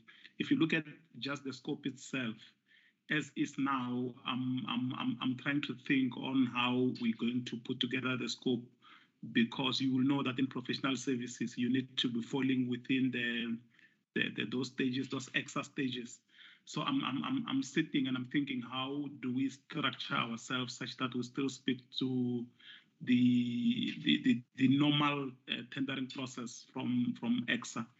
So you run a risk of not structuring your scope properly. And I think this is where maybe following your recommendation, you need to advise the department to say, how do you structure your scope? Where exactly in the project would you guide your service providers towards, so that their pricing speaks to the actual work that needs to happen? And over and above that, Chairperson, my biggest worry sitting here is the time that you will take specifically doing the condition assessment. You will notice that there was a condition assessment that was done by Royal Haskoning. What you tend to find with engineers is that they don't really take someone's work and continue with it. Hence, you will normally see engineers charging an additional amount under stage number 3 for reviewing of work that has been done by other engineers. So what's going to happen is the work that has been done by Royal Housing is going to be reviewed at a cost, at a time. It might take quite a long time for them to review that before they can actually start with the actual negotiation. And what that means is for every day that you don't have a decision, the contractor will continue charging that standing time. So as we're sitting here, there is standing time that is running. Hence, we had advised that if there is a quicker and a much cheaper way of doing it, we would advise the committee to go that route, Chairperson. I'm sorry, my submission only came after your recommendation, Chair. Thank you. So, Tiani, why can't you do it?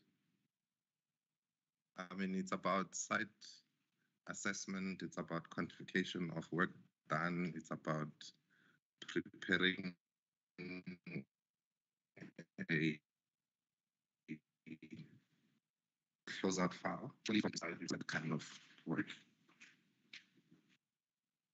Chairperson, we could. Am I simplifying it? Yeah, I think you're speaking from a point of advantage of knowing that we have been assisting the department from the city side. But what could be tricky would be we will still be spending money through our own service provider.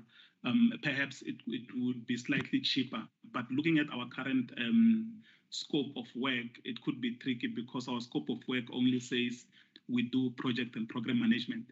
And as I've said, issues like your condition assessment are only done by engineers. So it's an engineering work, it's not really your project management function. So you will know that your project management function is the scoping is done in line with the project management profession. The engineering profession is priced differently because it comes via the EXA. So what becomes the problem is the work that goes through the EXA guidelines, which is not what we do as EPMU Chairperson. So in based on that, we won't be able to really do the full assessment. We can do the negotiation, but in terms of the numbers, we're not in a position to do the numbers for the city. Thanks, Chair. Thanks, Leon. Thank you, Chair. I just want to highlight the fact of the budget. I think Verusha asked about the budget, whether it's been adjusted. And there is a budget issues on this. We don't know how much it's going to cost us on the end. We have not budgeted for it yet. So for next financial, the next MTRIF, there is not sufficient budget to complete this project, and we're talking about a lot of money that we're not clear about, but the standing time when it was in the past, it was quite a lot, and it's been ignored at this stage. Not ignored, we don't know really what it is, and it's not fitted into the new MTRIF budget. So when we are aware of this thing, we must just know somewhere we have to transfer money from it. Within economic development, they can't do it. They don't have the budget to fund this whole cancellation of this project. I just want to make you aware of that thing. Thank you.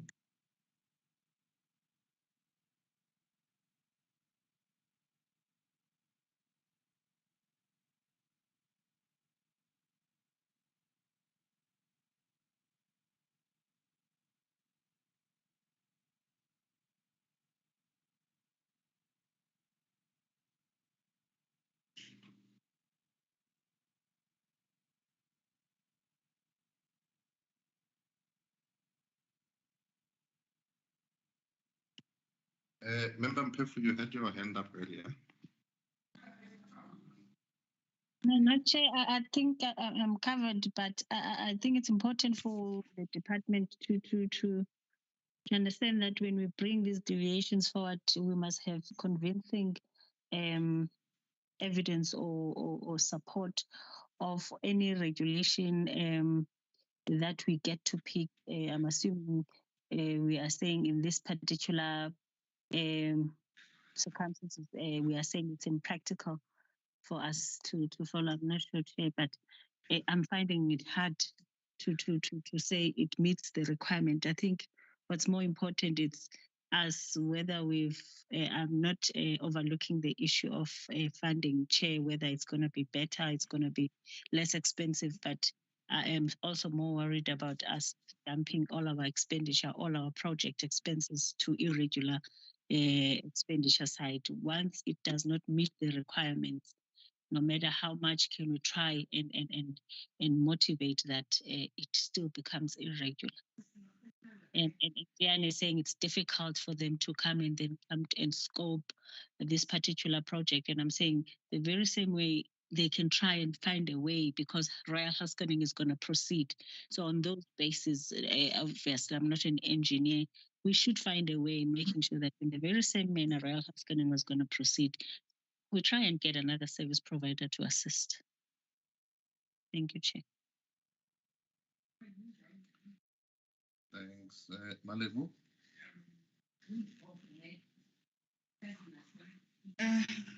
Thank you, Chair. I think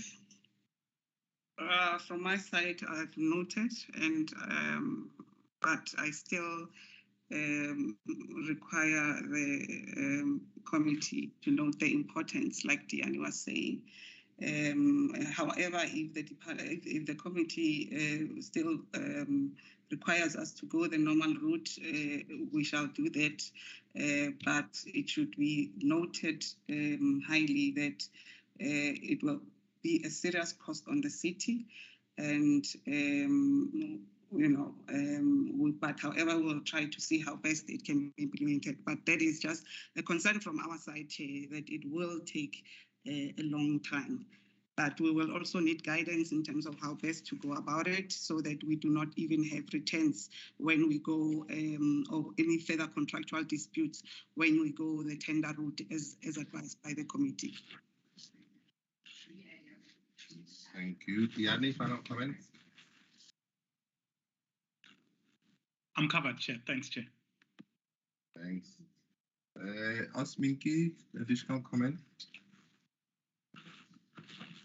Not from my side, Chair. Thanks, Chair. I think there's still a concern with the fact that, Royal Haskoning, their contract had lapsed and was extended till the 5th of May 2021. So it is a lapsed contract that we're now deviating on.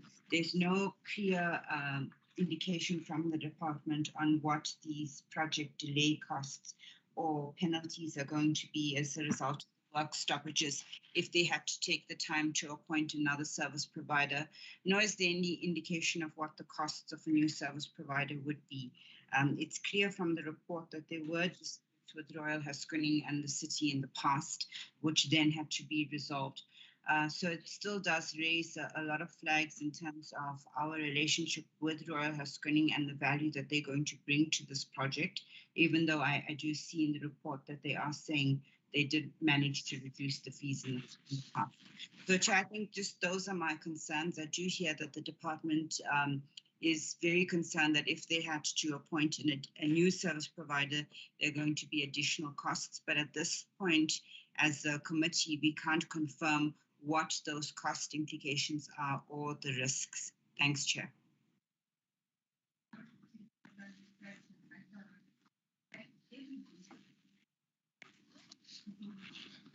Thank you, members. So we maintain the request. Yes.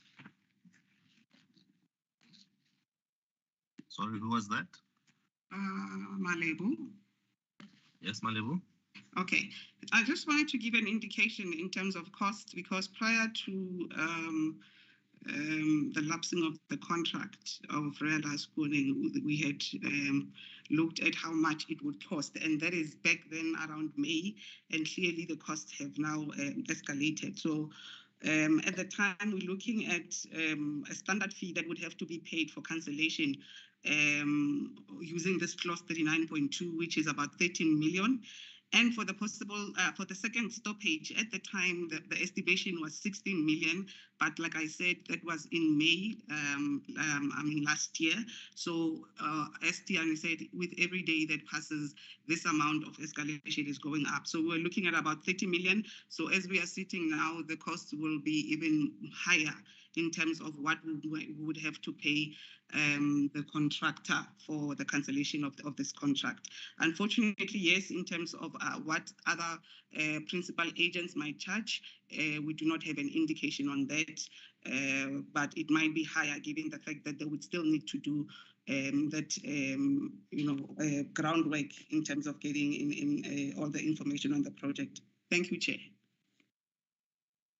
Thank you.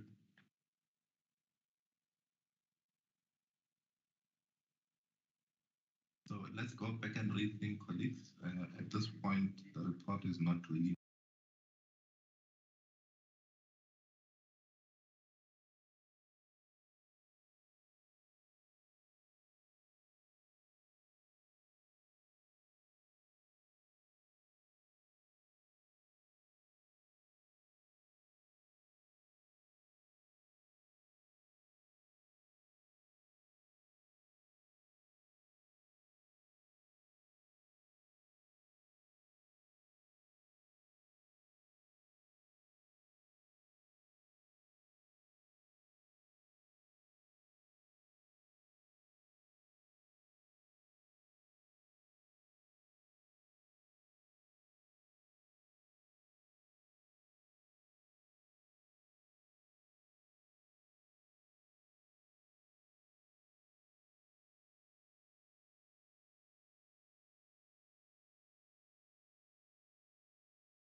Thanks, Chairperson, and good day. Myself and Tabitha will take you through the report. My name is Musa, and I make my declaration that I do not have any interest on the item that we're presenting here today. Through you, Chair Tabitha. Thank you, GH, and thank you, Chairperson.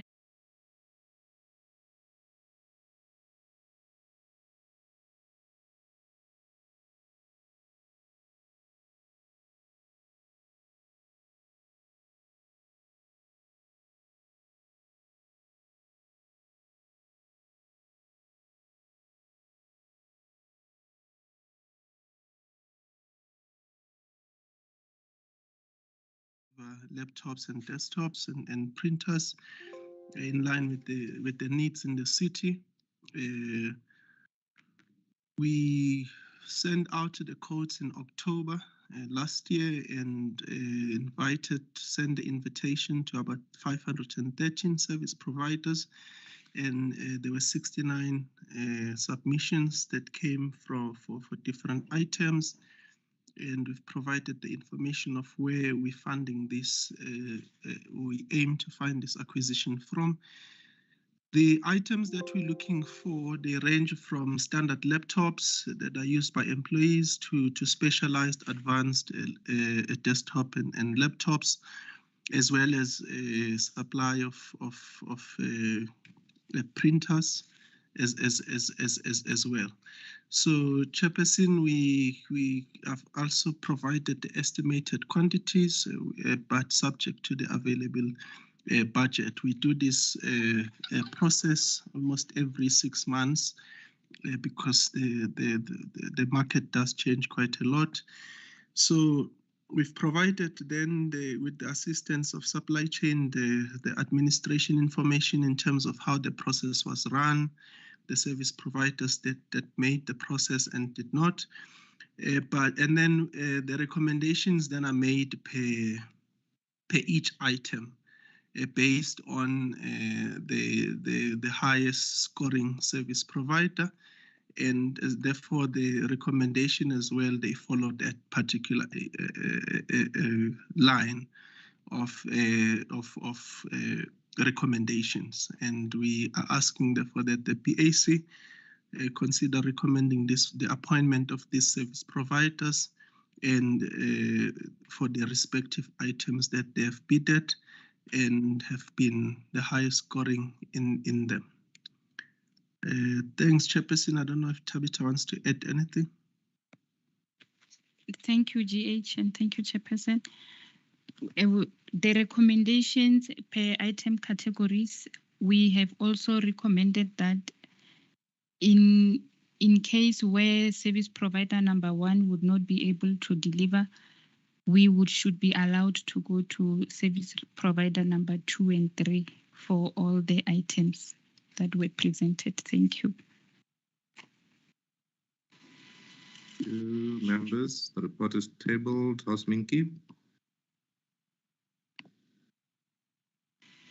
Chair, no comment. I just wanted to find out from the team when they say the 30-day,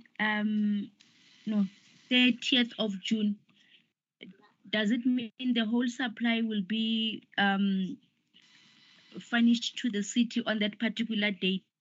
Or is it the specific? I'm not sure where it fits in, Chair. Maybe if we get if I get clarity on that. Thank you. I thought you'd say something about your laptop. Zarusha? Chair, it's just a point of clarity from my side. I think that there were over 500 or 513 service providers requested. Is this done from an existing panel, or how were these quotes actually sourced? I'm just not clear because Musa indicated that this process happens every 6 months or so. Is it from the existing RFB 740 panel?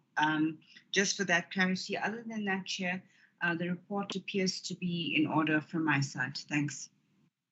Thanks, Member Mpefu.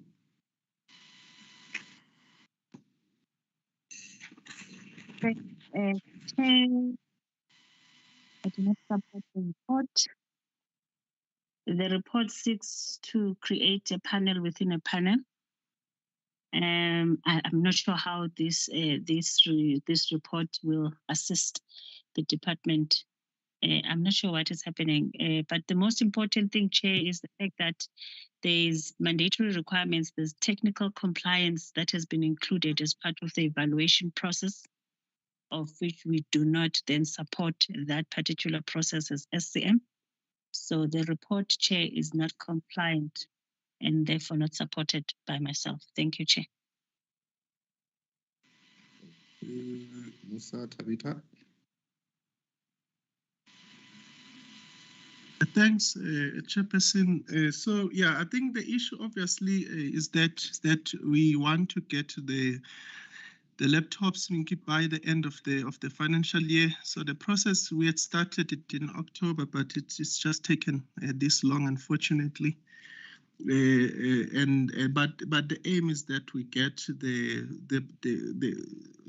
things within the current financial year. But then if it's not, the areas where we've gone over, because obviously this depends on the ordering and so on. But we still think if concluded now, we'll be able to have the process complete. Verusha, it is the process follows the Regulation 31 process, which recognizes SETA as the state information provider. So what we do is that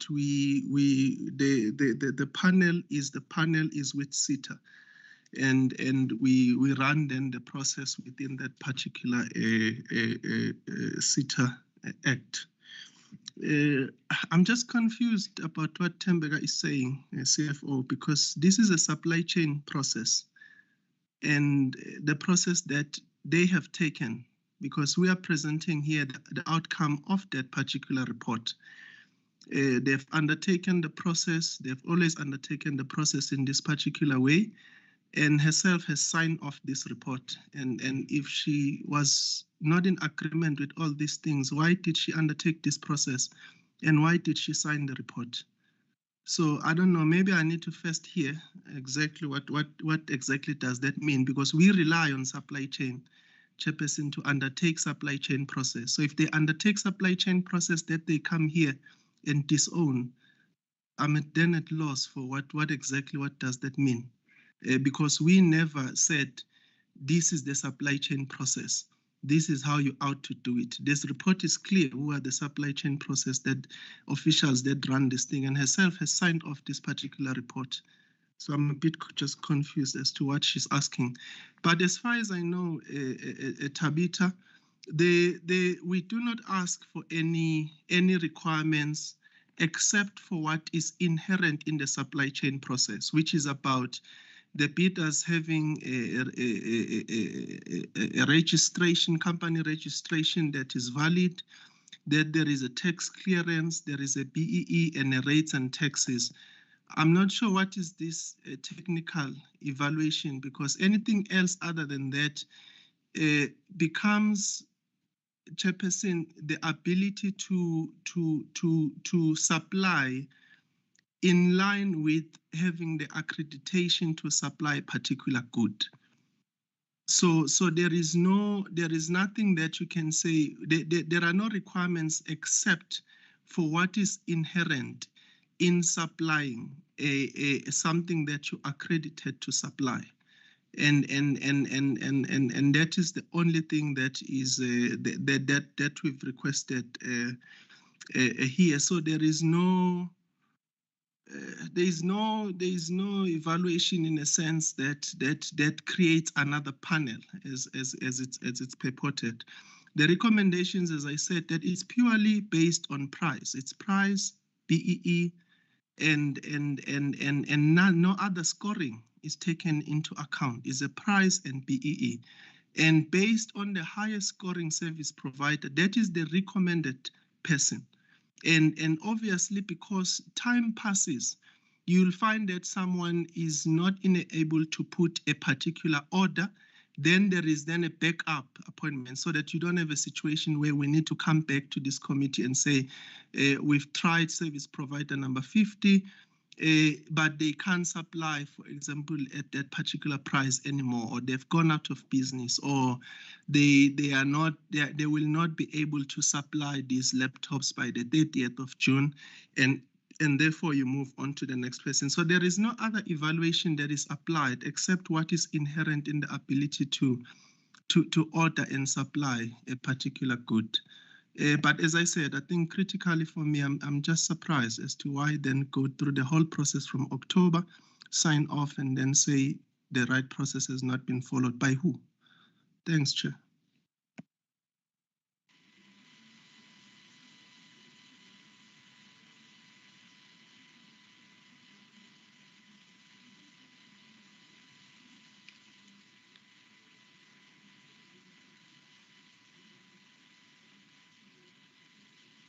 Oh, Tabitha, I thought you were going to say something. Are you fine? Yes, I'm fine with the explanation from the GH. The technical compliance is what we needed from the suppliers to say, indeed, they are accredited to provide the item that they have quoted us on. There's nothing more about it. Thank you. Ratu Petsani.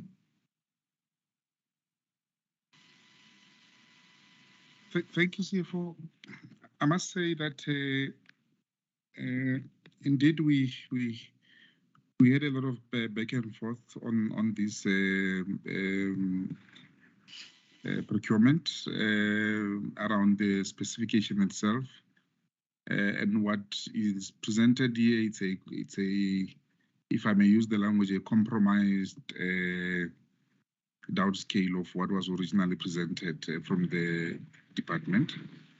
And they had explained why they wanted, for example, the technical compliance in here, because in their explanation, if we understood them correctly, it was that when CETA pre-approved these bidders, they were approved for certain items, and that they had to show that they are indeed accredited for those items. Otherwise, we risked appointing a service provider for an item that was not pre-approved for in terms of the original base tender. Hence, we had ultimately gone ahead with the technical compliance as assessed in this case. So we understood that as a critical assessment step to avoid potential irregular expenditure. Hence, we had gone ahead and included it. So otherwise, the issue of the recommendations as presented, our first preference would have been just to recommend the winning bidder for the items that they are the highest scoring bidder, and leave it there. But of course, there was a strong presentation from the department side to say that they are at times faced with situations where the recommended bidders are not in a position to supply what they are appointed to supply, and that they wouldn't want unnecessary delays where they still have to come back to BAC and present a report to explain or recommend the appointment of a second or even third highest scoring bidder. Hence the backup appointments that are recommended for each item. But our first preference would have been to just recommend the highest scoring bidder for each item. Thank you, Chair.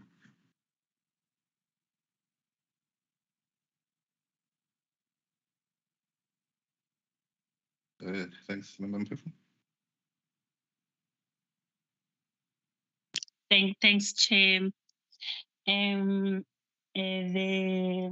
request from the department does not talk to the numbers of the laptops and other computer-related equipment that is required. And now the department is bringing in, together with SCM, a recommendation, Chair, that talks to so-and-so being appointed and the others following. And this will create, Chair, a platform where the department will then close off an opportunity for others to be allowed in and be able to compete, because it would have been closed to those that were invited in that particular period, because they'll keep on rotating.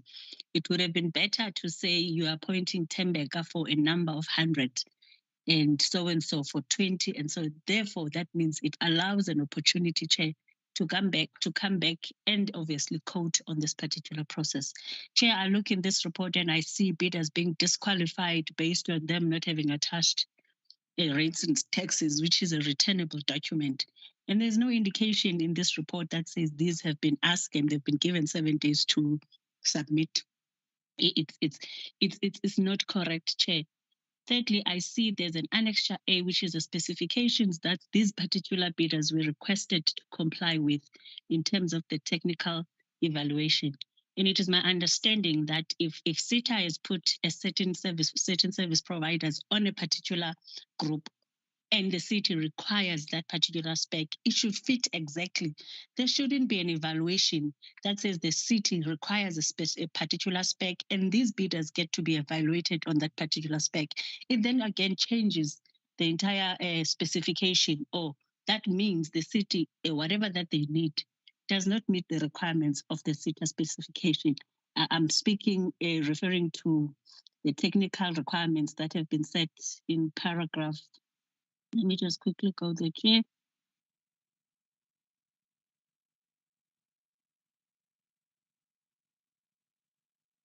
In 5.3, where that all products offering should be as the specification on Annexure A. And these service providers were evaluated based on the specification as submitted by the city. And I'm saying, Chair, if there's a specific specification as per CETA's contract, we should have gone straight to those ones, because according to the contract that is still valid, they comply to those requirements. But if we've got our own, that we get to evaluate this bidder that we've picked from this panel, it makes this whole process entirely wrong, Chair. On this basis, I did sign the report because I wanted it to be tabled in this particular platform and not delay the process, because I've voiced out obviously my concerns with this report in last year already. But however, it was processed and it is on this platform, Chair, that I do not support the report because it's not compliant to the requirements of SCM, Chair. Thank you.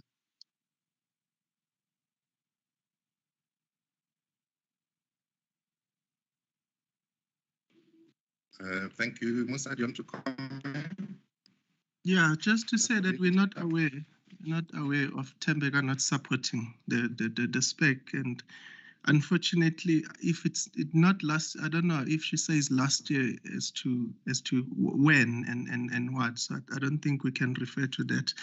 So the issue, Chairperson, is that the spec that we're talking about here, and maybe the committee needs to go into, there is no secondary spec, but you must spec the laptop that you want and what the laptop must have. There is nothing like we want a laptop. So for example, there will be a standard laptop. You need to be able to say that, okay, I want a laptop that has a processor of this particular. And this laptop, it must be a 17-inch screen. It must be a touch screen, for example. So that is the spec. And that you evaluate is not that there are no additional requirements. So the panel from CETA is the panel for supply and delivery of various laptops but institutions themselves must spec the kind of laptop that they want, because there is no standard laptop. Even the laptop that I use is different from the laptop that you use, Omar. It's different from the laptop that a cashier uses. It's different. So there must be a spec based on the request that tomorrow, if finance says we want a desktop that can handle so much spreadsheet, you must spec that desktop to say, I want it to have the capability to have so much graphics and so on. So that is the specing that is here. So if she says that that is the specing that is creating, I don't think that is accurate. But Chairperson, she's saying that she did not want to delay the process. We advertised this thing in October, Chairperson. We've literally been waiting for October, November, December, January, February. We are in March, 5 months later. So already there are delays. But it is better at that particular point to say, I do not approve, so that at that particular time, Tembega, we then restart the process. But to sign off something and then later on, a month later, you come and you say you don't support, I don't read the Chairperson as helping the process to go fast. Actually, you've made the process to completely collapse and delay it. How are we going to start the process now, Chairperson, and get the laptops that we require in time? So I am really, Chairperson, confused and disappointed. The issue of requesting OEM is that even though it is, as I said, it's an inherent requirement. Unfortunately, panels do exist for 3, 4, 5 years. So what happens, Chairperson, is that there are service providers that sometimes the OEM invokes or revoke. I think revoke is the right word. Revoke, for example, they are that you can't be a distributor of their particular product and so on. So you need to have the available certification at that particular point, that when you order. Because you may order something that gets to be delivered here, it's not usable. When you go back and you say, I have these particular laptops that you've delivered, the Dell does not want to grant the warranty. It will be the city that will suffer. So to ensure that at the time when you do a particular procurement, there is valid and a person is an authorized distributor. It's just about being a distributor, because they don't manufacture laptops. Laptops are manufactured by Apple, by Dell, by Lenovo, and everyone. But these companies do select that you are then the authorized distributor of a particular product. So that is the only thing that has been asked for. And if she says she sees service providers that have been, she's surprised service providers removed for rates, and so, To who? I'm asking to who, because this is a supply chain process. So if she says she's surprised at service providers, then she must ask her own staff. But the critical question that I'm saying, Chairperson, when she signed the report, what was she signing then? Because she knew at the time when she had the report that, look, there are service providers here that have been excluded because of rates. My team, you know the supply chain rules. We do not exclude, because they were not done by the department. So we can't come here and answer on behalf of supply chain about why a particular the only thing that we want as a department is to be supported, that the procurement process gives us service providers that allow us to support business.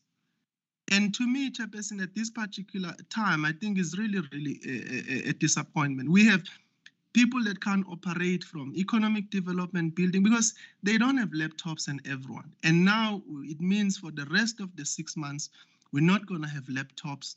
Functions get frustrated and the city suffers in this particular regard with a process that could have been managed. We are not here to superimpose. We only tell supply chain, we want laptops. We want laptops of this particular nature. This is a legislated process that we know is available to us. Run the process for us. They ran the process for us. They gave us the report that has been signed off by Tembe. To come here now and be asked about supply chain processes as a department, and we must answer to them as if we superimpose and we sign. She signs after me, Tembeka, in this report. I don't sign after. So she had all the authority to be able to say she does not recommend this. So, but Chairperson, I think to not allow it any further, I think that it's up to you as a committee. We are just surprised because this process has been followed. If there were any problems, the department should have been told as early as October. For thus now to be such inconvenience, I think is very regrettable. But we will hear from you, Chairperson, and your committee, and then we will just have to then know what it is. But it's disappointing. Thank you. Thank you, Group Head. Justice, just advise the process where we are now, is it favorable? Can we re-evaluate based on the spec that went out and the submissions that were received? We need to restart the process. Chair, I must say this issue around the municipal rates, it's really a shocker to me. I didn't realize that people were indeed disqualified because of this. I focused more on the technicalities, and this we can relook at quickly and resolve. The issue around numbers, I think if you look at the pricing schedule, for example, it's page 5 of 44 of the Word document. We had insisted, when the original spec came, it didn't have quantities. And we sent it back and said to colleagues, they must include quantities because that will be the limit at which they can deliver or appoint service providers for. So each of these service providers that are recommended, for example, on item 1, they can only supply up to 300 laptops. And the process goes so on. And maybe what we missed here is in the recommendations to include that to a maximum of 300 laptops, which I think we can edit and include CFO, as well as the issue of municipal rates and taxes that I pick up here now as well. Because indeed this should not be a disqualification criteria.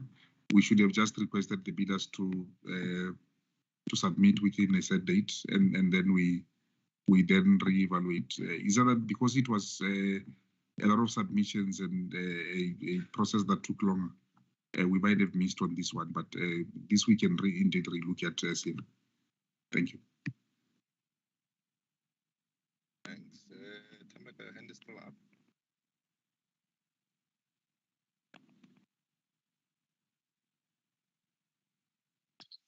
Chair, it is an old hand, but I still have my concerns. with regards to the spec that was used to disqualify service providers. And I don't think I can be convinced otherwise that if you are saying your laptop does not have net trace, if your laptop does not have stylus pen, isn't it a specific requirement in the list of categories that those that have been given an opportunity to be on the panel by SETA, that yours has net trace, yours has whatever? Maybe it's a lack of understanding from my side, Chair, to say if you want a certain spec, you should go directly to those that have that particular spec, not unless as the city we then chop and change. We say, okay, if it's got this, we want additional that is over and above this, which would not have been in according to SETA's contract, Chair. I'm still convinced that the specification as a technical requirement is not fair and it's not compliant to the requirements of recommending all.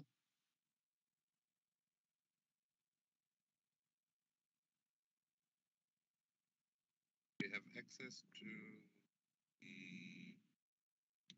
the specs, or the specs that were used with the SETA contract.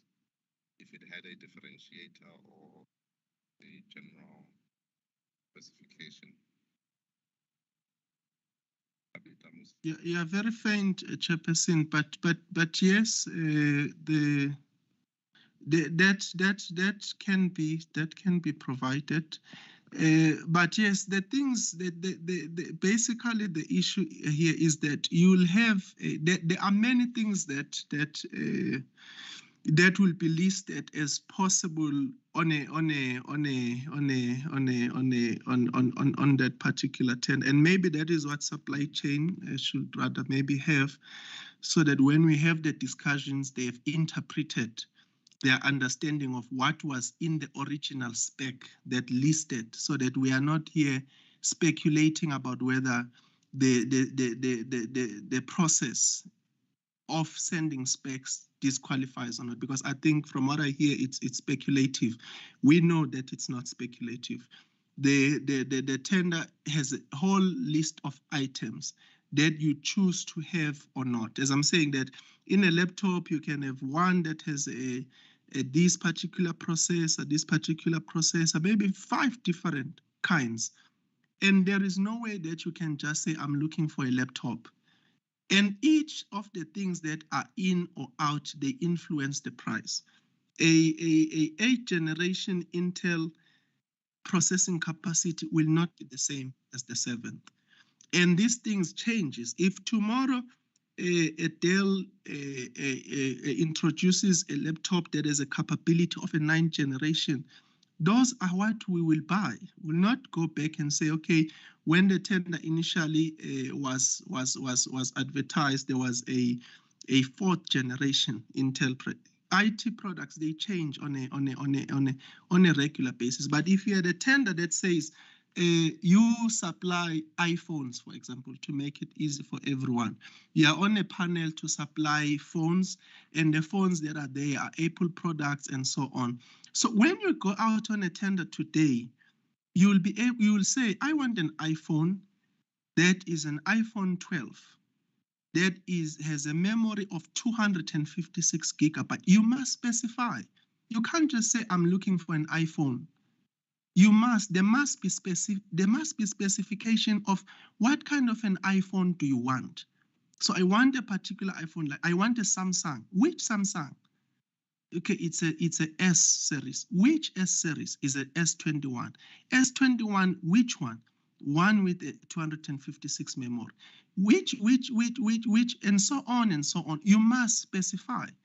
And if someone comes and say, I can't provide S20s, I only provide S21, of course that person will not qualify as a service provider, because they do not have the kind of a Samsung that you want.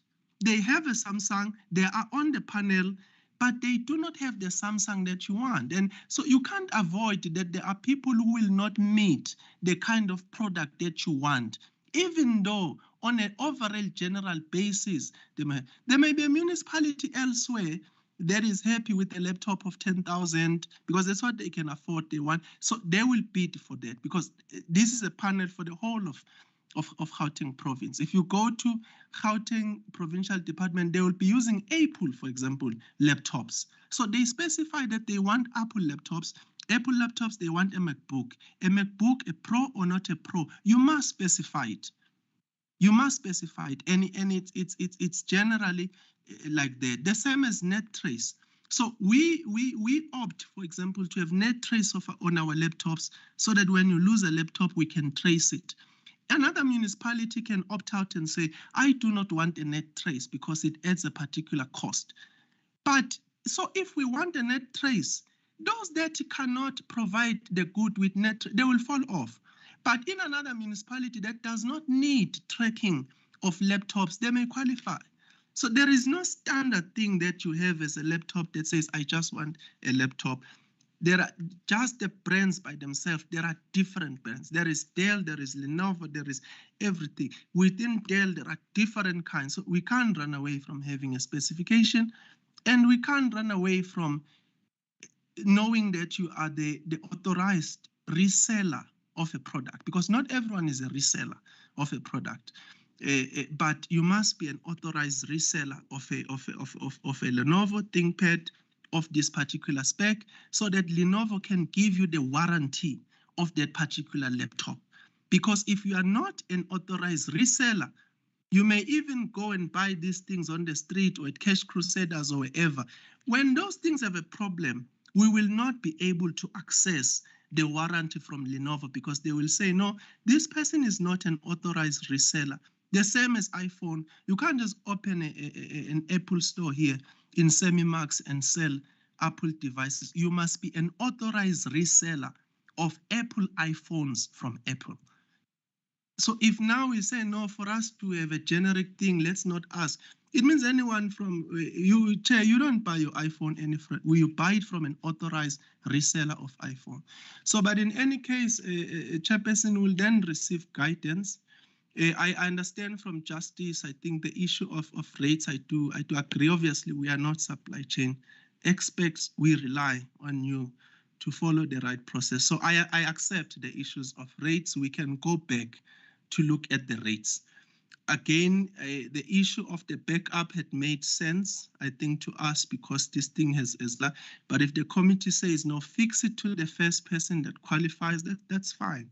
We don't have a problem. As I said, our interest is to have a service provider that helps us not to have disruptions in business. While you get that, it's a supply chain process, it's not our process.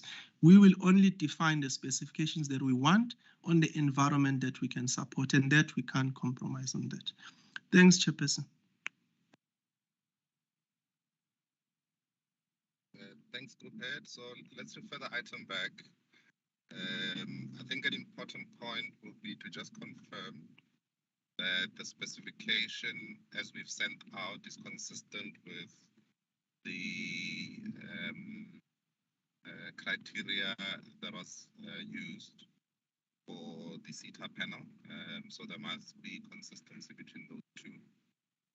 Should we find that there's consistency, then we can just reevaluate on the administrative qualifications that were applied and resubmit the report, obviously then taking into account that we appoint the highest scoring bidder at an itemized level with a limit on the number of items, so that it's a fixed appointment, but the fixed appointment allows us to manage quantities. And should we find that the specs are not compliant with the panel, we'll have to then restart the process. So, this process is quite urgent. If we can confirm the first part in the next day or two, so that if we need to re-advertise, we can do that by next week. And the re-evaluation to be done so it can come back in the next BAC meeting. Members in agreement? Yes, Chair. Yes, Chair. Thank you. Can we go on to the next item?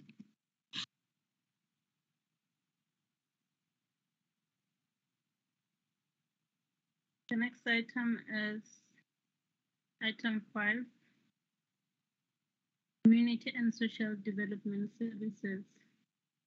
5.1, request to approve the deviation from the prescribed procurement process to extend the appointment of BAC Consulting Engineering Pty Ltd for the professional project management service for the upgrading of the Refugee Stadium. Thank you. Okay, it's me, Chairperson. My name is Thabo Mukebe. I'm the acting group head for Community and Social Development Services.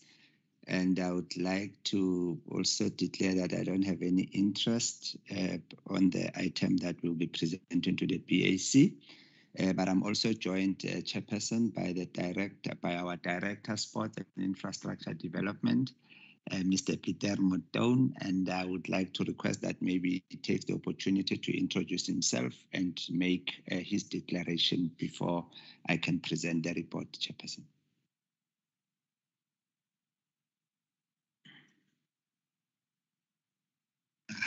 Good afternoon, members of the committee. My name is Peter Motone. I'm the Director for Infrastructure Development within the department, and I declare that I have no interest in any of the items to be discussed and that I will abide by the rules and regulations of the committee. Thank you. Okay. No, thanks, Chairperson. Thanks, colleagues.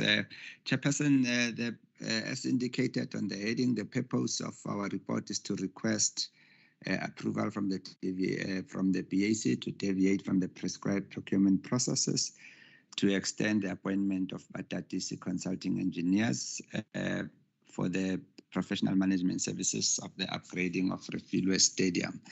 And Chairperson, the background to this is that the professional team that we have, BAC, was appointed through the HHS panel of consultants in 2020, and the scope of their work consisted of stage 4 to 6 of professional services for the project. And this actually includes contract administration and obviously the closeout of the project. And I think, Chairperson, you'd see in the background that this project, and I think even from our previous submissions to BAC, that the appointment of the contractor for the project was done in September 2018 for a 36 months period, and subsequently at that point we had another professional services, as you'd recall, the Glad Africa situation, and which after Glad Africa left the project, there were delays as a result that we did not have a professional team. And that was also in addition to some of the delays that the project had as a result of community interference, and as such, and additionally COVID-19 related delays, which actually led to us actually coming to the BAC on the 8th of April 2021, requesting extension, which was approved, that is for the contractor. And I think at that point, Chairperson, maybe the omission was probably to also include the extension of the professional team, because then there was an overlap in terms of the timelines for the two projects. Because in terms of that BAC approval, the extension for the project was then up until 12 September 2022. And unfortunately, with the current professional team, the term actually expired from the 25th of February. And as such, Chairperson, what we are requesting or looking at is that it would be basically not to the benefit of the project, because we've just concluded a session agreement, which one of the resolution of BAC was that the project cannot go beyond September. And as such, even this extension, we are looking at it to be in line with that particular resolution, that the extension be up until the completion of the project, that is in September 2022. And currently, we are realizing that if we go out on a normal procurement process, we will not be in a position to appoint a project management team within this limited time frame. And as such, that would actually have a negative impact on the project. And hence, we believe that extending the current term of the current professional team for the conclusion of the project would be of great assistance. It would not have any additional financial implications. And as such, we believe that it would be the most efficient way to do it. And it's also for a limited period of 6 months or up until the contract period of the contractor of the project, that is September 2022. So I think, Chairperson, I will pause there. The recommendations are there that we are requesting the BAC to ratify or approve the request to deviate from the prescribed procurement processes in the extension of the appointment of Patatisa Consulting Engineers, Pty Ltd, as set out in the report until the completion of the upgrading of the Refile Sports Stadium. The report is there for your consideration, Chairperson and committee members. Thank you. Acting Group Head, I'm confused. So you talk about extension, you talk about deviation, and you said the contract has expired. Which one is it?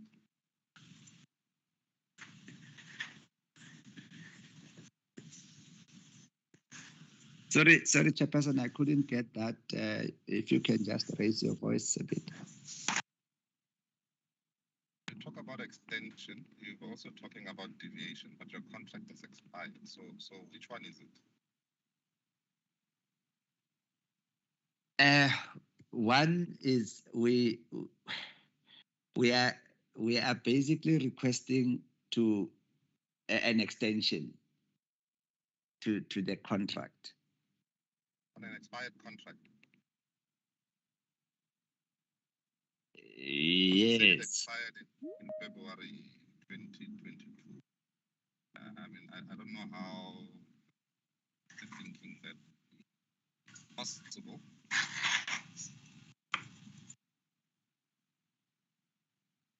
Yeah, I think then the Chairperson will be guided our understanding, because the report, we've tried to get it in the system. There's been delays, particularly with comments, and as a result, it went over the period. And I think that's why probably that would actually constitute this confusion at this point. But the understanding was that we wanted to do it before the contract expired. But that's where we are at this point, Chairperson, and that's why we are making that request to the BAC. And maybe we can be guided in terms of the correct wording to use in that regard. Thanks, members. Your comments, please. Member Mpefu. Yeah, I think the department is correct to say they want to deviate from the normal process because the contract has expired, so we don't have a contract in place. Chair, I think what's also missing is just a clarity from the department, the expenditure on the current contract. Maybe it's there, Chair, but I'm struggling to see or get it. Just for me to also apply my mind in terms of checking whether is it viable or is it cost effective for us to go out for a new service provider, and obviously checking compliance also to our regulation 36. I just need that confirmation, Chair, of how much has been spent on the project of Batatise. Thank you. By the consulting agent, obviously linking it to the actual Refile Stadium construction. Thank you, Chair. Thank you. Asminki. Thank you, Chair. Mine is just a simple one as well. In terms of of whether the department is saying, if I'm correct to say the department is saying that there are no additional funding that will be requested for this particular project to be finalized.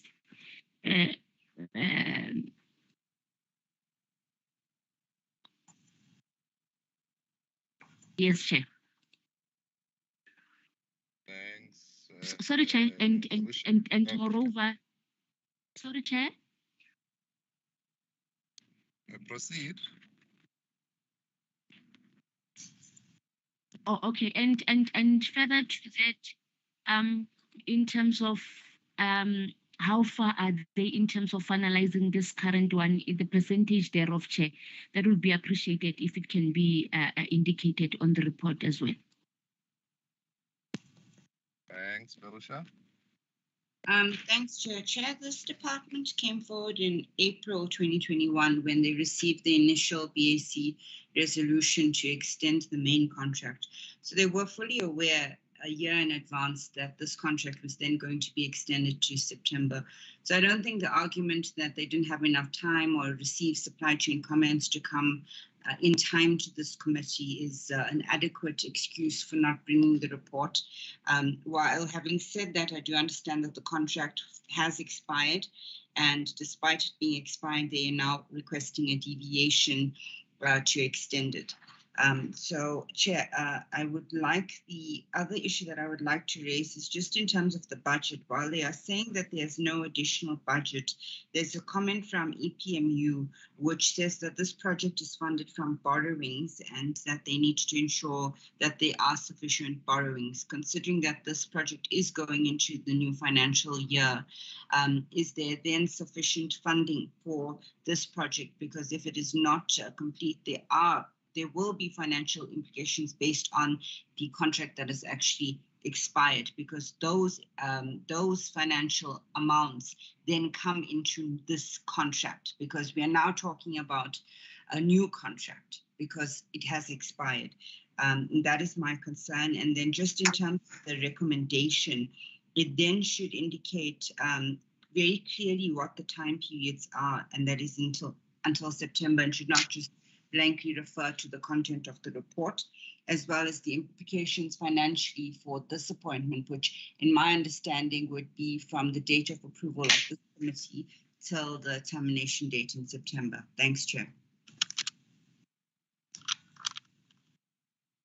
Thank you. Muton, I saw you had your hand up. Chairperson, there was a question that I wanted to address, which was the extension of the consultant appointments will have no financial effect. Thank you. Okay, Thabo, can I address the other questions, please? Okay, yeah, maybe Peter, if you can also, I think member Mpefu was asking about the amount expenditure spent on the consultants. I think if you can also respond to that, well, and I'll respond to the rest.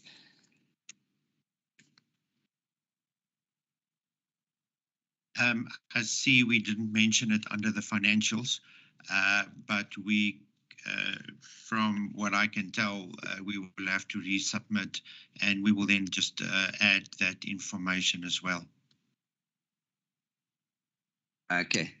Yeah, no, thanks, Chair. Maybe I can come in. I think maybe member Verusha, the issue around the timeline. I think just to correct that I think what we were indicating in terms of time delays was the question which the chairperson was asking in terms of the expiry, that is from 25 February 2022 to us submitting the report. So that's why we're saying that initially the report we had problems with the comments and it went back and forth, but not necessarily from last year when the extension was provided for the contractor. In fact, what I'm saying is that probably the department should have aligned when we took the contractor's extension, we should have probably also taken the extension of the professional team parallel to that process. And I think from our side, we can acknowledge that maybe that was an oversight in that regard. And I think the second question would relate to the financial allocations. I think from the budget adjustment, because we've got a session agreement in place, but we cannot implement it now because we do have a budget in the current subsequent to the budget adjustment. But unfortunately, we cannot even expand that because now we've got a contractor, but we don't have a professional team on site. That is one. And the second issue, yes, the project, according to the draft budget that was presented, the project is not funded in the new financial year. And I think it's an issue that we raised, and I think we also have made a submission in that regard. Considering that the project, there's been significant progress on the project, work has been done, and as such, it would not be in the interest of the community and the city to abandon the project, for lack of a better word, because if we don't have any funding, we will simply abandon the project, and meaning that all the monies that have been spent to date on the project would then probably constitute fruitless and wasteful expenditure. So hence that there is a process that we are following to try and make a passionate plea in terms of us at least completing the project up until September. And I agree with you, Member Verusha, that maybe the recommendation should be explicit to indicate that it should be by end September 2022 in that regard. And I think Member Monswe was asking about the cost. I think Peter might have touched on that, that there would not be any additional cost in relation to the extension. The professional team will continue with the scope as it was. The only issue is just extending their timeline in terms of the project, so there would not be any financial implication or even additional budget request in this regard. And then, as indicated, what we are looking at is that their term should actually run parallel with that of the contractor, which is expiring in September 2022, and there would be actually even the appointment should actually explicitly indicate as such. So I think, Chairperson, I might have covered all the questions in that regard. Thank you.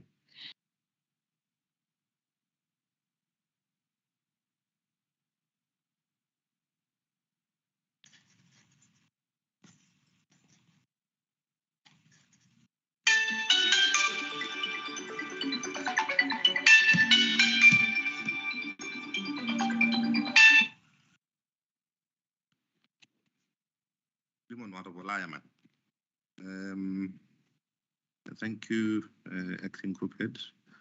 Further comments from members? Closing comments, Member Mpefu?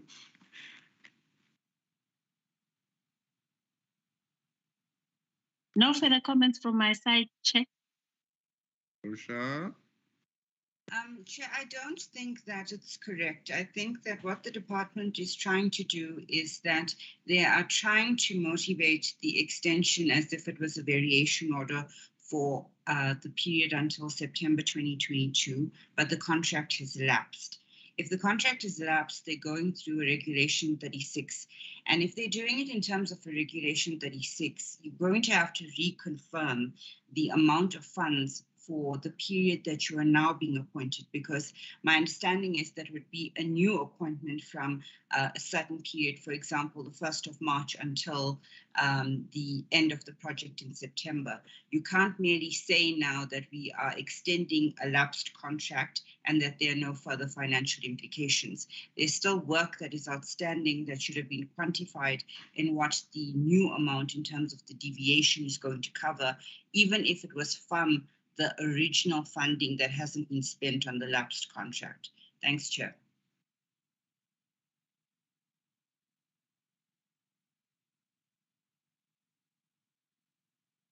Minky?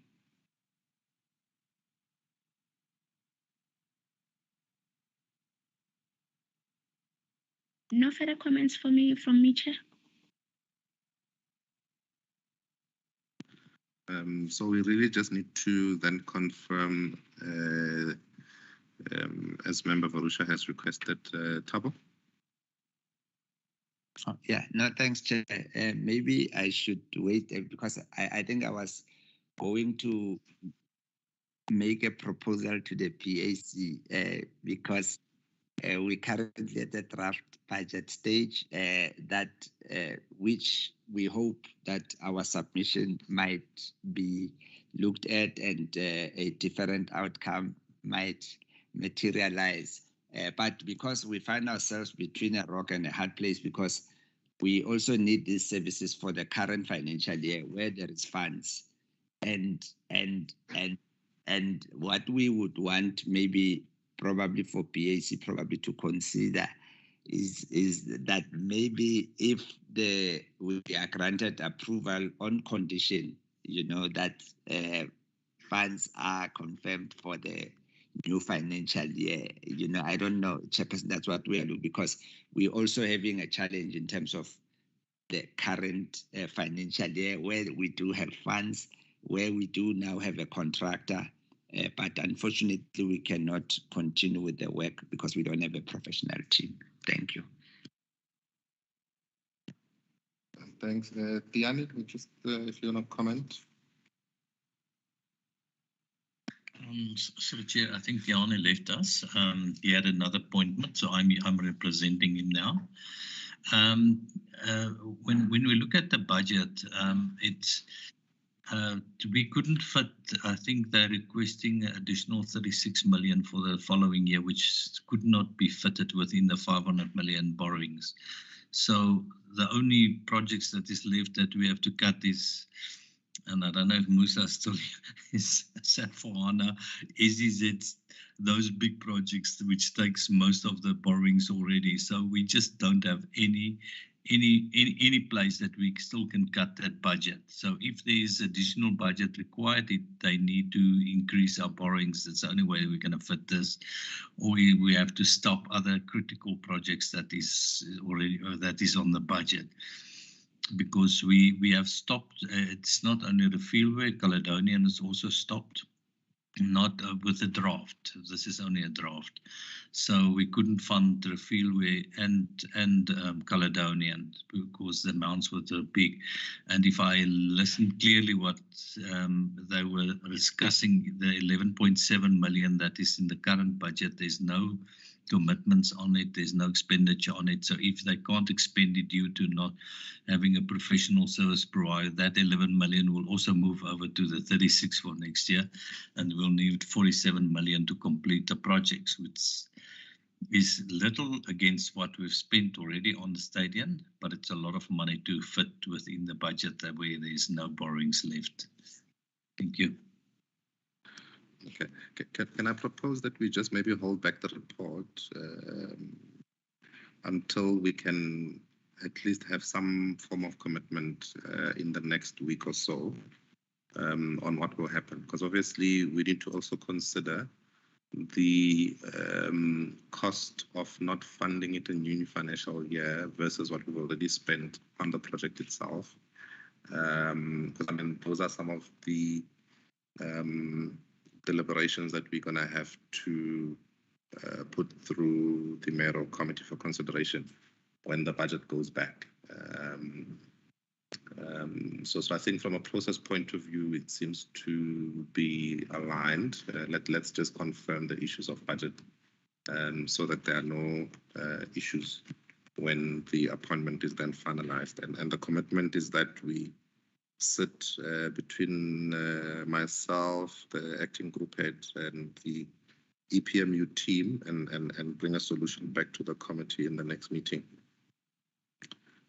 Can we take it on that basis? Yes, Chair. I'm fine with that, Chair. Supported.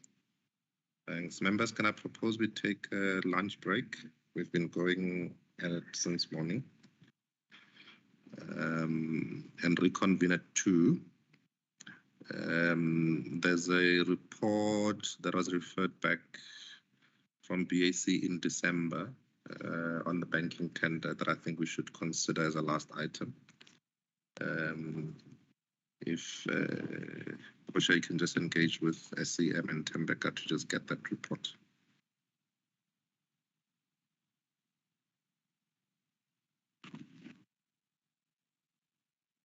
So we break for 45 minutes, colleagues. Thank you.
Mapula, are we good to proceed?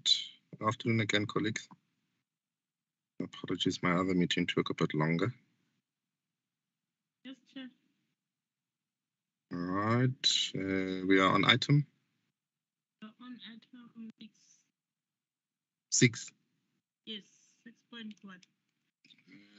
Mapula, we index now it's showing 7. Afternoon again, colleagues. Yeah, I'm going there. Apologies, my other meeting took a bit longer. Item 6.1 is from communication, marketing, and we are event. on item Request for extension of tender PME 04 2017-18 for a period of 3 months, 1st April to 30 June 2022. Apologies, my other meeting took a bit longer. Okay, who's taking us through? From communication, marketing, and event. We are on item Request for extension of tender. Good afternoon, colleagues. My name is Landela Nyanginzimbi, and I'm the manager for language services. I would first like to declare that I have no interest in the matter discussed here today, and neither does my family have any interest. Good afternoon, I am here with my colleague, Humutso Mfula, and I'm the manager for language she can also proceed to make the declaration. like to declare that I have no interest in the matter discussed. All right, thank you, Chairperson and the committee. My name is Komoto Mokola. I'm the Deputy Director for Language Services, and I declare that I do not have any interest in the matter that is before the committee today. Thank you. And my director will continue with the presentation. All right, thank you, Chairperson and the committee. Okay, we are here to request an extension of our tender, CME 04 2017-2018. This tender provides services of professional simultaneous consecutive interpreters, editors, and translators.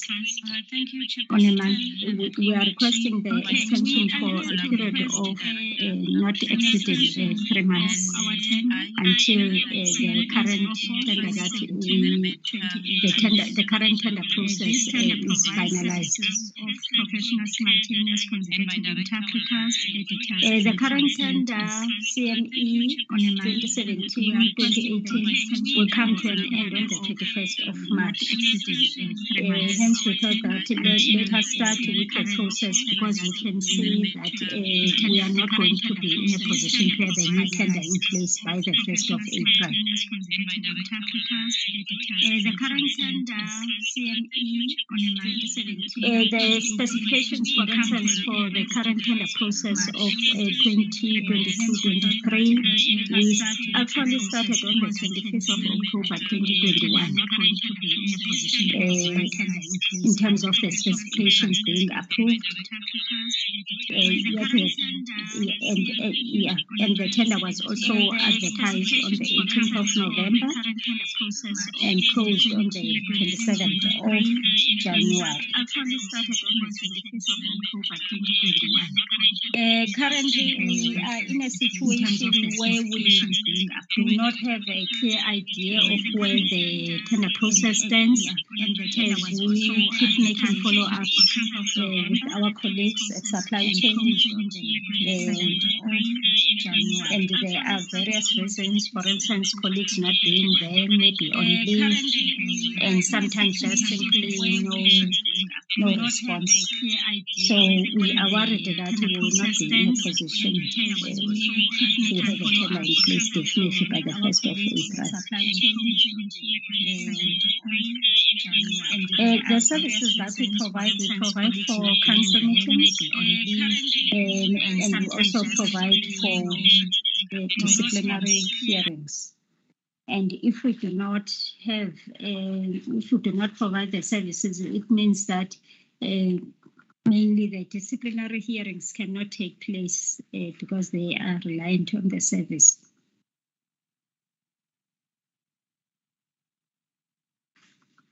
We received positive comments from the relevant departments, in terms of money that has been spent, we were fortunate to have the adjustment budget approved with an amount of about 400,000 that was approved with the recent adjustment budget. So there are available funds. And in terms of the tender, so it means that we will still be able to continue with paying for the services.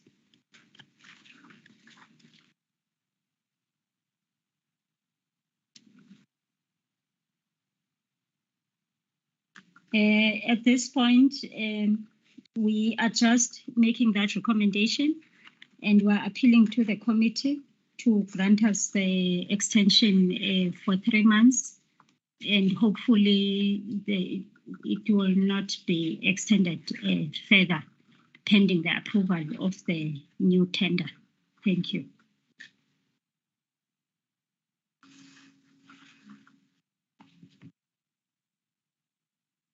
Thank you. Members, the item is tabled for your comments. Member Mpifu.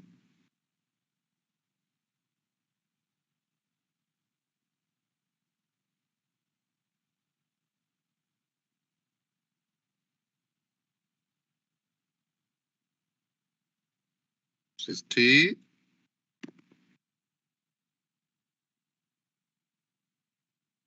Okay, ask Minky.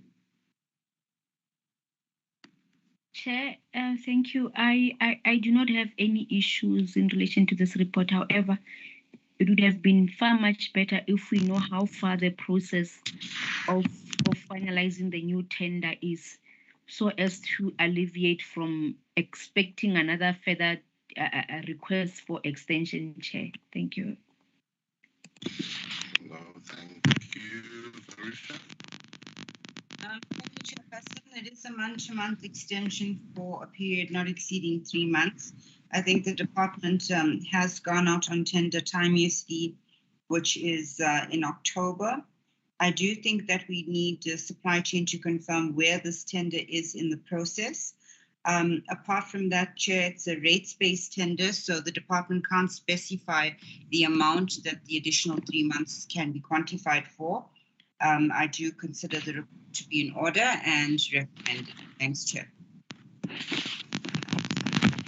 Justice, just comment on the progress of the other tender, please.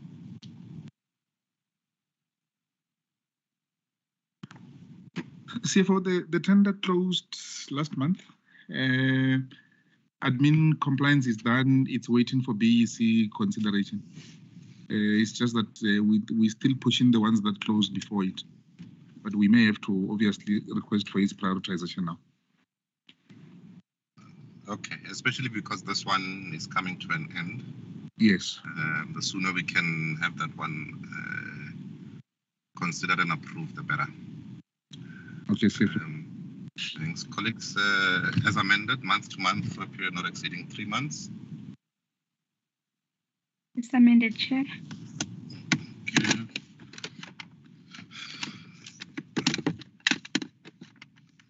Mapula, item 7. The next item is item 7.1, cancellation of lapsed tenders. Members, I propose we withdraw this item and it comes as individual reports with reasons why we are cancelling at a report level, at a tender level. I think this globular report that provides little information is not going to be helpful for the committee. Agreed?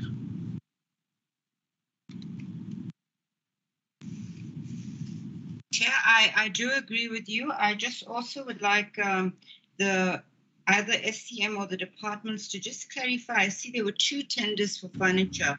One was coming from emergency services and one was coming from property, just to ensure that there was no tenders that went out. Thanks, Chair. Do you want them to clarify now? Chair, they can if they know the reason, but you're reporting 2 lapse tenders that relate both to furniture. So I just don't understand why two different departments are talking to the issue of furniture. I would have assumed that the property one would have been a corporate tender. Yes, no, I agree. Justice, do you have that info readily available? Not quite CFO, I can look at it. Okay. Thanks. I think the reports must just cover enough detail, because I saw in the report as well you had mixed tenders. Some of your reasons say it's cancelled, and some of your reasons are saying it's lapsed. There's a difference between those two. And if you've got a cancelled tender, why would you want to include it in this report as a lapsed tender? So I think if we do it at an individual level, it will provide better clarity, so that we are able to engage individually, and we are able to then resolve per tender. Can we move on then to the next item? The next item is item 7.2. Approval requested for price adjustment on tender number SID WS 18 2015 16.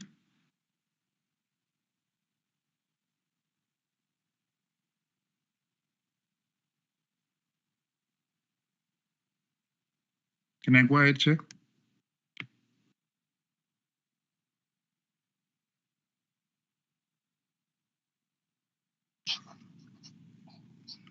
Who's taking us through this one? Chair, I was requested to present it. Basically, should I go ahead? You can go ahead. Okay, thank you. Well, the purpose of the report is to request authorization for price adjustment for the following suppliers: one, Census SA, Jode Consulting, Davison, DL Irrigation. These bidders were awarded under tender SID WS 18 2015 supply, delivery, and offloading of cold water, domestic and bulk mechanical water meters and components. Tender was closed on the 8th August 2016, and then the subsequent one was approved on the 28th October 2019. The tender was awarded for a 3-year period, starting 1 December 2019, and should expire 2022. Right, this is wrong. They did tell me this is wrong. Anyway, the price adjustment, we'll have to amend that paragraph 2.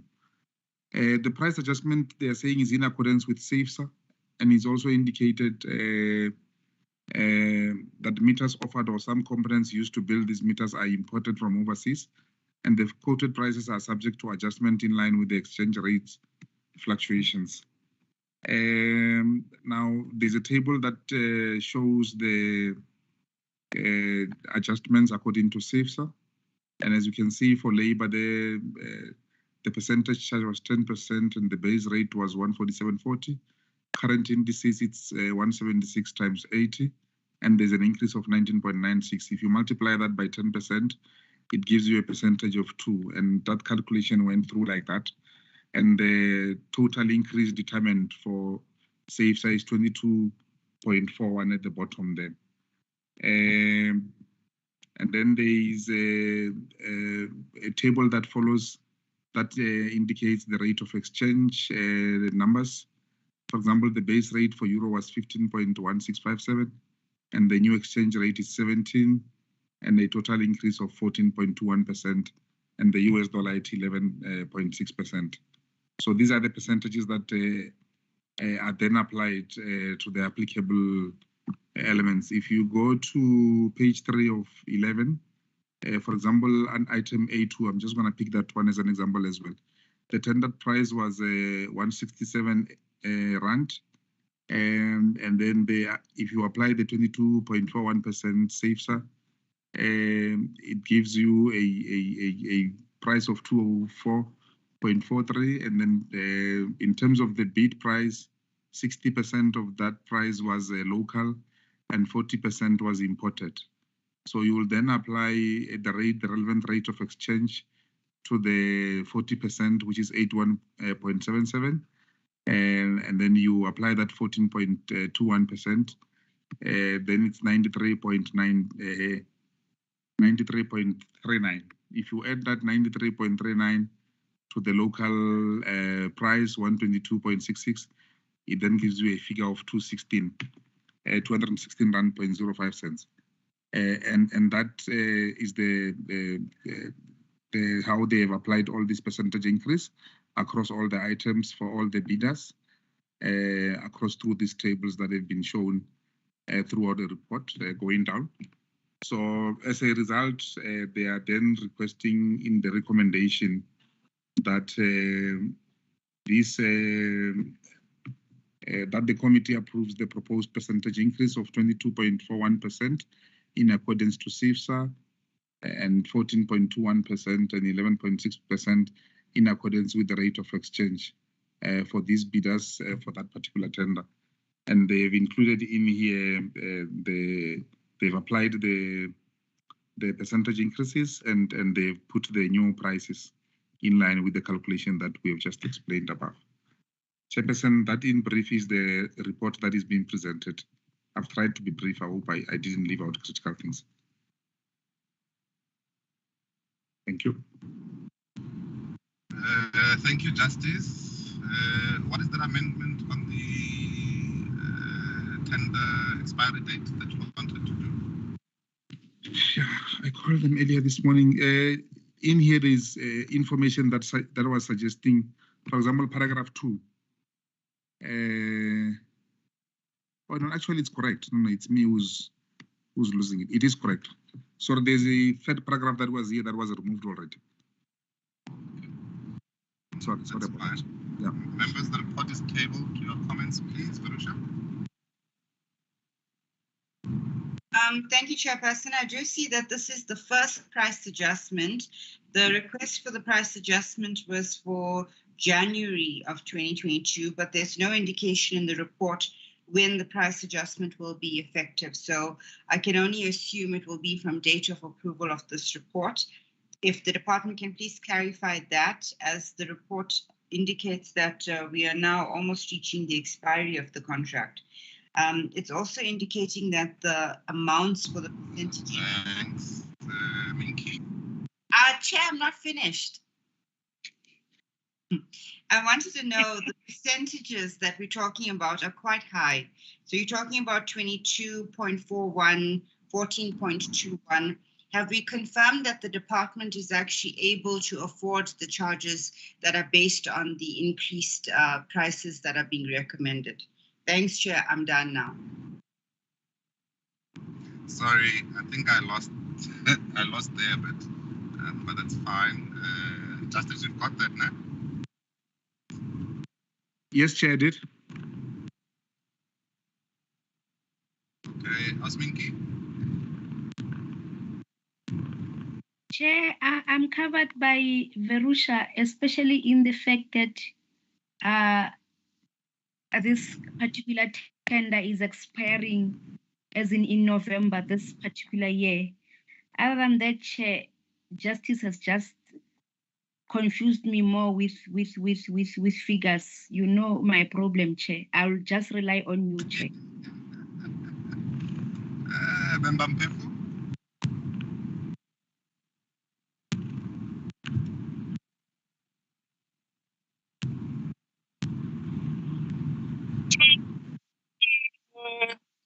I support the report and no further comments. Thank you, Chair.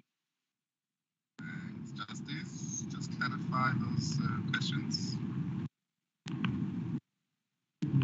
Chairperson, as indicated, the issue around the percentages being high, unfortunately, as indicated, the adjustments are prescribed in terms of the SAFESA, firstly, as indicated.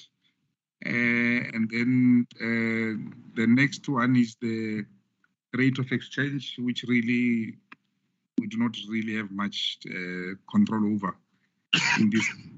So I suppose then we will have to just take them as they are.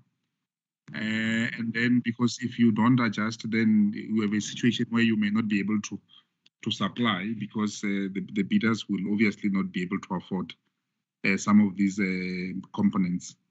And I think in our discussions with the contracts team, they indicated the fact that, if you may recall, we have a moratorium on this, on adjustments, but because of the problems of supply that we are facing recently, we have been forced to relook at this report and present it. Hence, it is the first adjustment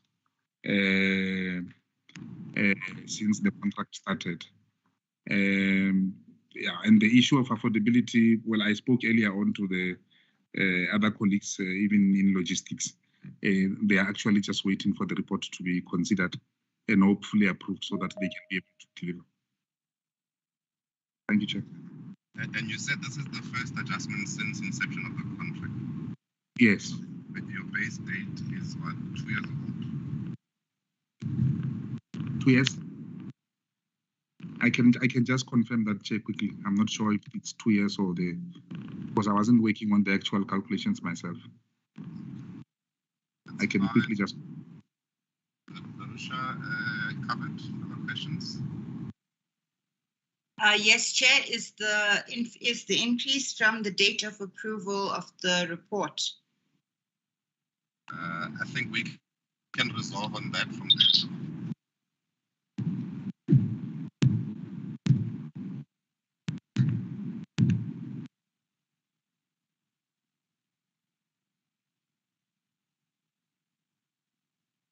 Did you get that, Verusha? Sorry, Chair, I can barely hear what you're saying, but I understood you to say that the committee will resolve on that. Yeah. So I think we'll resolve for it to be from date of approval. Obviously, I don't think the department would have ordered anything because the service provider would not have accepted orders or delivered outside of the price adjustment. So I propose we resolve it for implementation from date of approval.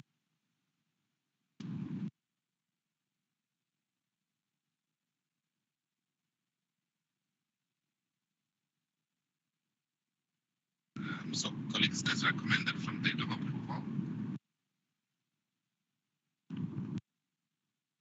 Recommended, Chair. As recommended, Chair, though we can't hear you clearly. It's recommended. Thank you. Mapula, item 8.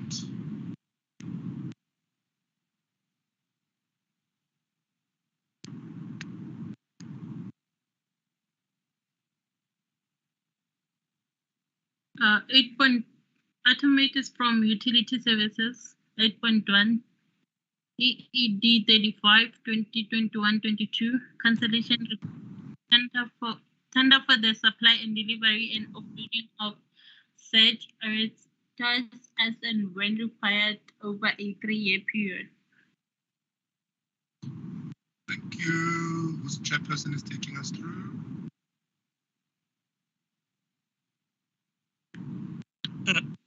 Okay. Thank you, Chairperson. My name is Ino Saramonwana, Chairperson of this BEC committee. I declare that I do not have any personal interests in the tender that I will be presenting for the committee.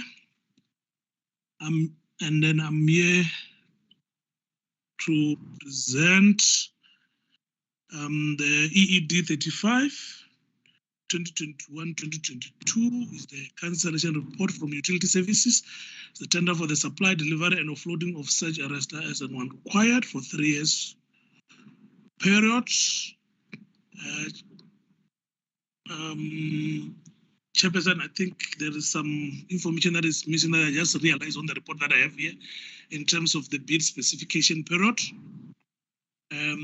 The bid was advertised on the 22nd of September 2021, bid closing date on the 4th of November 2021.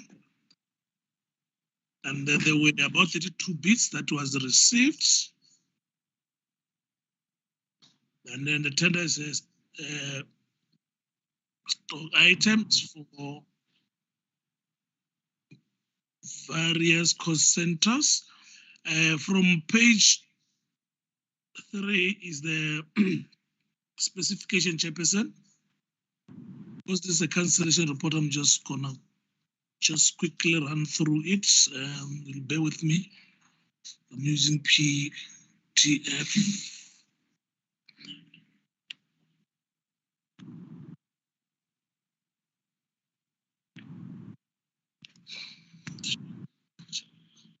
Okay.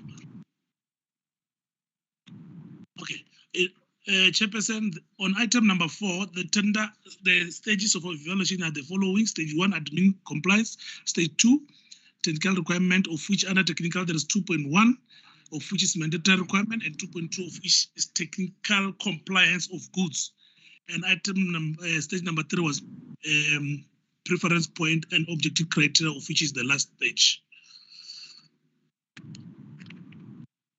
And then on item 1, on the bid that were submitted on time with prices, as I already indicated earlier, that we've got 32 bids. And then we did the pre-compliance for all the 32 bids. There were no bid that were disqualified to do on CSD. We did that admin compliance. And then we've got the following bidders that was disqualified: bidder number 7, bidder number 8, bidder number 11, 23, 26, 29, 32.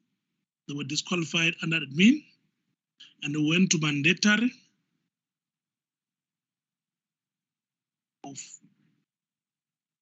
under mandatory official technical compliance. The following bidders that make it through to mandatory stage must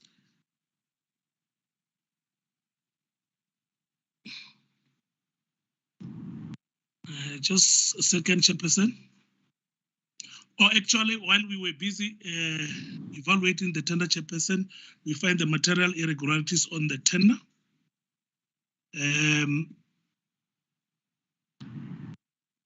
This computer is freezing.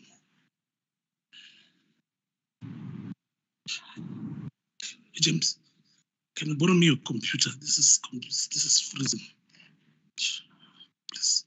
Chairperson, can you bear with me? I'm having a challenge with my laptop. Doesn't want to move up and down. I just want to quickly use somebody's laptop now. How much time do you need? No. Now it's just a minute. You know, rush to my office quickly.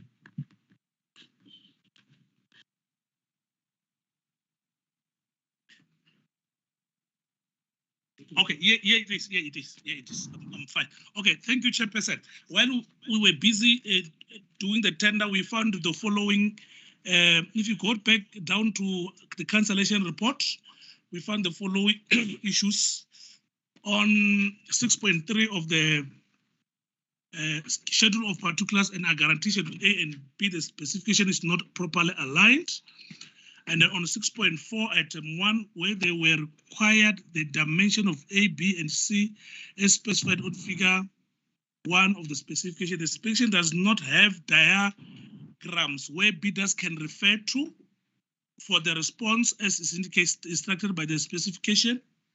And the sample requirement is requested on this schedules for submission with the tender document. In other words, what we are saying is that they say in terms of the sample, they're saying the sample should be submitted with the standard document, of which the committee, there were not sample, but of which I think is not practical for the suppliers to submit the tender with the document with the samples. And also the department that was called has been contacted, and he confirmed that the specification is not in the condition of evaluation because it was not evaluatable when we were busy dealing with the mandatory.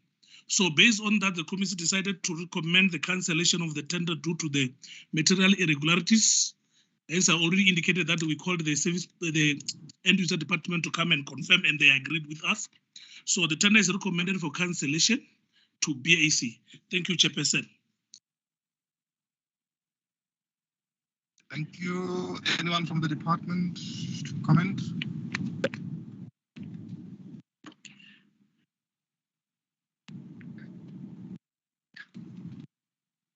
Anyone from Energy and Electricity? No? Good afternoon. Members, your comments? Robert.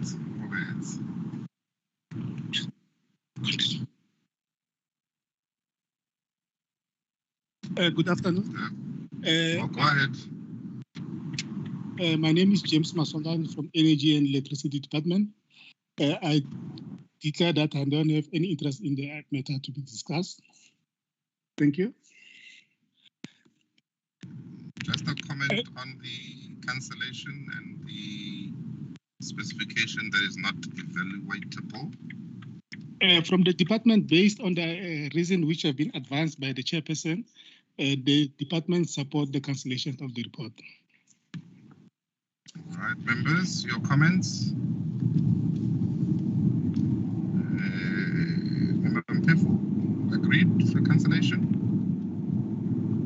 Yes, Chair, agreed. Thank you. Minki? Yes, Chair. Verusha? Supported, Chair. Thank you. 8.2, we adopt then the recommendations of 8.1. Second one. 8.2 EED for 2021-22 tender supply, delivery, and offloading of pole-mounted service distribution boxes as and when required for 3-year period. Okay, can I take you through, Chairperson? Go ahead. Okay, thank you very much. The tender is also from Energy and Electricity, EED 34, 2021-2022, tender for the supply, delivery, and offloading of pole service distribution box as and when required for 3 years period. The bid spec was approved on the 28th of July 2021. Bid advert was advertised on the 22nd September 2021. Bid closing date the 4th November 2021. There was no briefing session. We got 52 bids on this tender. This is the stock items, which we use a stock ledger account of 300,000 stock ledger account. And from page 3 is the specification. Going down to, I think it's page 12.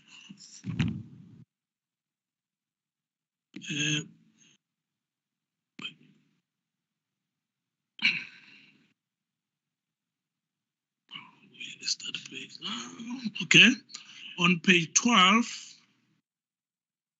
there are stages for evaluation, of which is admin compliance mandatory requirement, sample evaluation, preference point system, and objective criteria.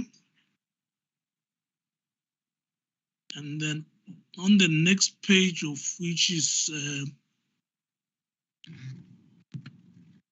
page 13, I think.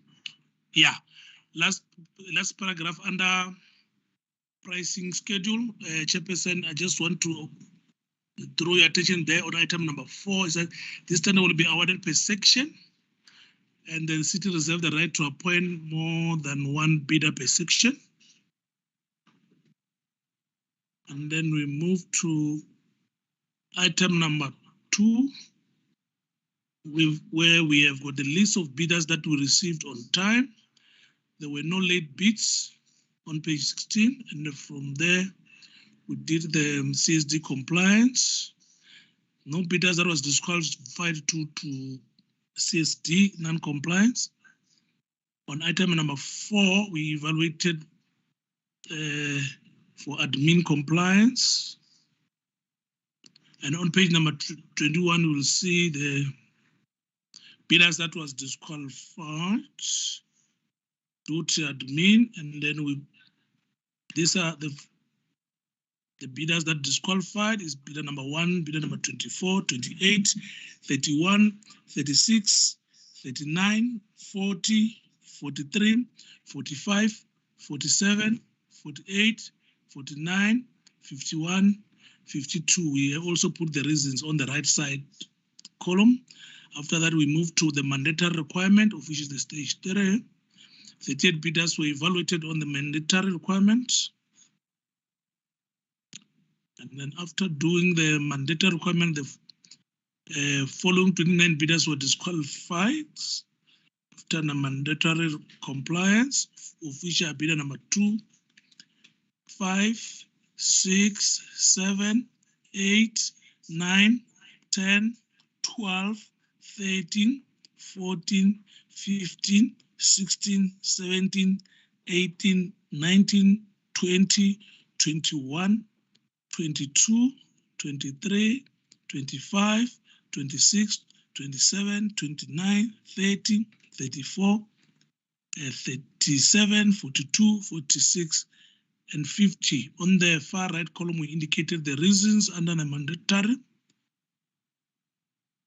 And then we've got the following bidder that qualified to go qualified from the mandatory complies to move to the objective criteria, of which is bidder number 3, bidder number 4, bidder number 11, bidder number 32, 33, 35, 38, 41, and 44. The next stage, Chairperson, is the objective criteria.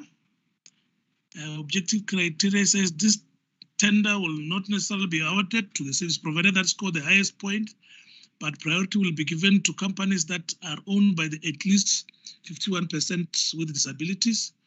Only in the instance that a service provider that is owned by at least 51 disabilities cannot be identified, then the tender will be awarded to the service provider that scored the highest point. And then in the next item, out on that criteria, there are 4 bidders that qualify that has got 51% and above ownership by people with disability, of which is bidder number 3, bidder number 4, bidder number 32, bidder number 41. And then 5 bidders did not comply with the objective criteria, of which is bidder number 11, bidder number 33, bidder number 35, bidder number 38, bidder number 44. We indicated the reason for disqualification. They all have got 0 people with disability on their CSD report. And then you move to the sample evaluation on item number 7. Okay, these bidders were requested to submit a prototype sample of items offered and solicited for, and the sample was comply with the specification. And then we requested for the last 4 bidders that complied on the objective criteria to submit the sample. We captured the result that the bidders complied with the sample that they submitted, and after that we compiled the pricing schedule for all the companies, captured that pricing schedule there. Then item number 1 is schedule of particulars and price of acceptable bidders. So we indicated section A in terms of the 90-10, of which the 41 was the highest point scorer, 32 second, and bidder number 3 the 3rd, bidder number 4 the 4th. And then bidder on the section 2, bidder number 4 the highest, bidder number 3 the 2nd, bidder number 41 the 3rd, and 32 the 4th. And then from there, Chairperson, the committee is deliberation on that in terms of the recommendation. As I already indicated to you that this tender is awarded per section, and then the city reserve to appoint more than one. And obviously this for another category of the disability that the city intended to dedicate this tender to them, or the specific is dictating this tender to them. The committee decided on the following recommendation, that the following bidders be recommended for the tender for the supply, delivery, and floating of pole-mounted service distribution box as and when required for 3 years period from date of appointment in the following section A. Under the section A, we've got item 1 and item 2 as that. So the committee decided to recommend 2 service providers, of which is bidder number 41, bidder number 32. And then we captured that information as per their pricing schedule. And then on section 2, the committee decided to recommend the 2 service providers, of which is bidder number 4 and bidder number 3. And then we captured their pricing schedule as indicated there.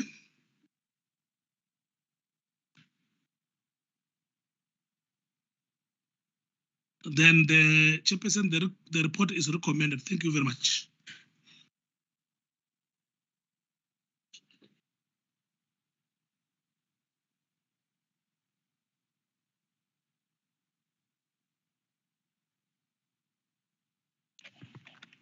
Thank you, Enos. Members, the report is tabled. Your comments? Member Mpefu? Sorry, Chairperson, apology.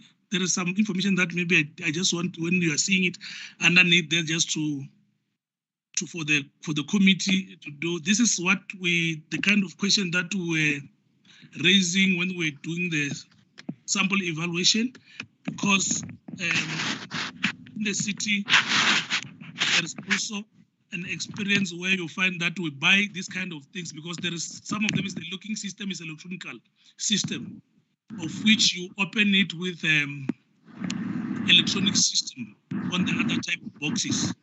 So now we're asking this question to say, after 3 years is finalized, what will happen with the system? That's why we capture that information underneath there. Thank you, Chairperson.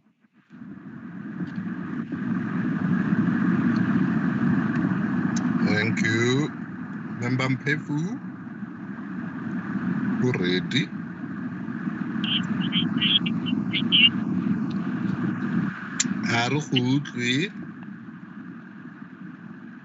Chair, can you hear me? Better. Chair, I do not have any question. Maybe I would try and accommodate the price difference in this, based on the fact that that has used the pre-qualification requirement, where obviously it is a tender that is trying to empower the disadvantaged or people with disability. So, because under normal circumstances, we would have supported the issue of one price, which is the price of the highest scoring bidder. But I think anything, in any case, whatever that the committee decides, but I am supporting the recommendation as it is, Chair. Thank you. Thanks. That's Minky. Chair, I also do not have any comment in relation to this report. I support it as it is, Chair. Thanks, Varusha. Thanks, Chair. I have a question on page 18.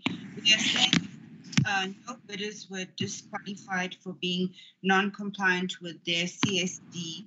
And then on page 31, we're then indicating that the 2 bidders are then not CSD compliant, but yet they're still being recommended for the first section of the item 1 and 2.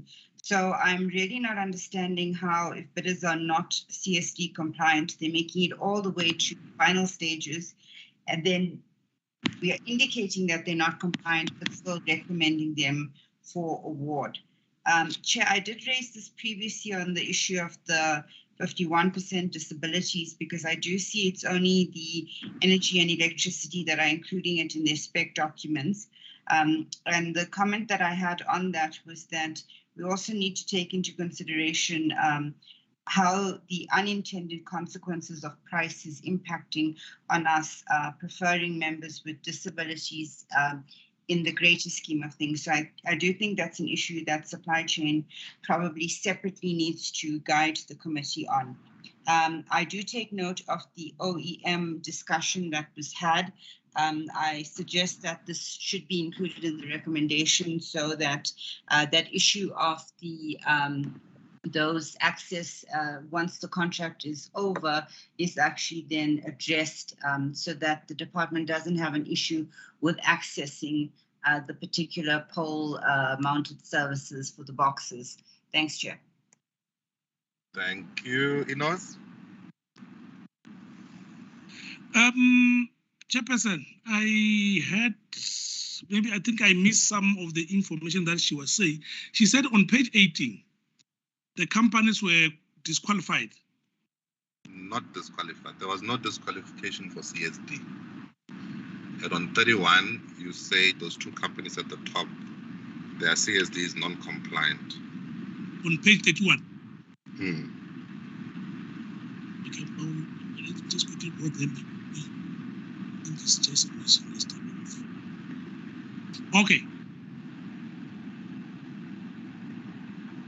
No. On this CSD things that is tax issues. Tax CSD on tax matters. You must be specific. Oh yes. No, I see what she's saying. It's the tax matters of which, remember, that we give them 7 days to fix their tax matters, and then after that the report can be filed. It's not the other restrictions.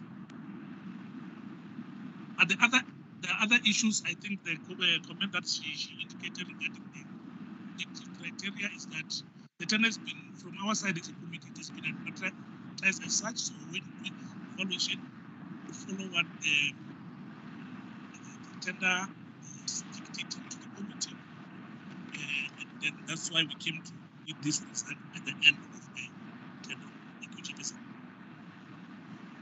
Thank you. So, members, I think on the CSD tax compliance, Morangi remains non-compliant.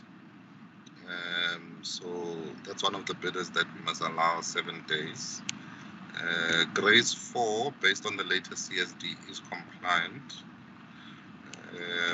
on tax, and this is included in our pack.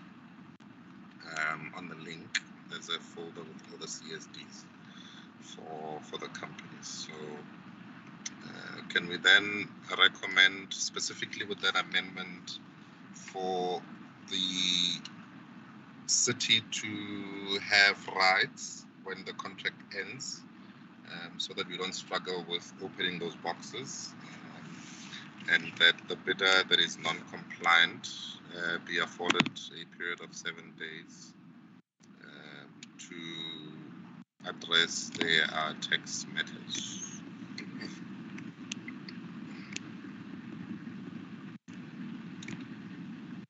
As amended, colleagues? Yes, Chair, as amended.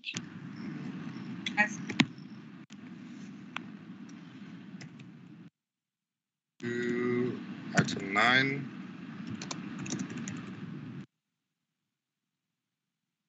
Item 9 is from the Rock Department. Report to obtain approval from the accounting officer for the extension of the contract in terms of section 45.2 of the supply chain management policy for the ROC 04/2018-19 tender for the repair and maintenance of swimming pool and the supply, delivery, installation, and commissioning of accessories with effect from 1st April 2022 on a month-to-month basis until the new tender is awarded, but not exceeding 3 months or whichever comes first. Thank you. Who's taking us through this item?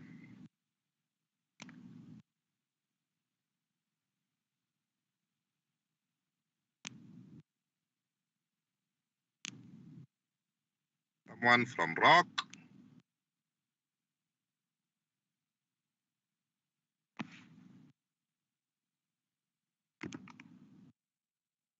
Okay, we defer to next week. Item 10. At 10.1 EAM 09/2019-20, call for proposal to appoint local service providers within City of Tshwane jurisdiction to operate waste buyback centers situated in Region 2, Hammanskraal, and Steamwater Region 3, Atteridgeville, Region 1, Arankua, and Region 6, Mamelodi for the period of 3 years. Thank you. Who's taking us through?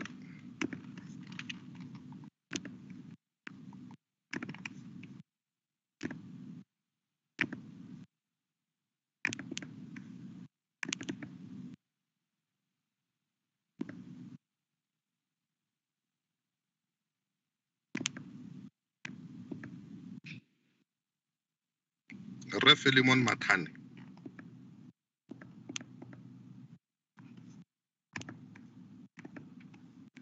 Chair, all the tenders for Philemon were transferred to Mpomushan. So just he is Mpo.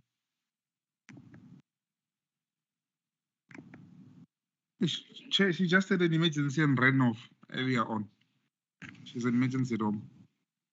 Okay, so we defer the item to next week.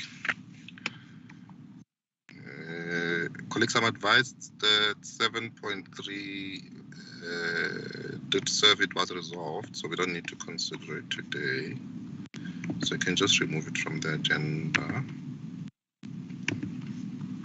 Maybe 7.3, these numberings. Yeah, 7.3. So do we have any other items, Mapula? Oh, Chair, we done? The minutes. Hakuna the minutes. Members, thank you. That was our last item. Thank you for your diligence. And members of the public, did we have any members joining the live streaming?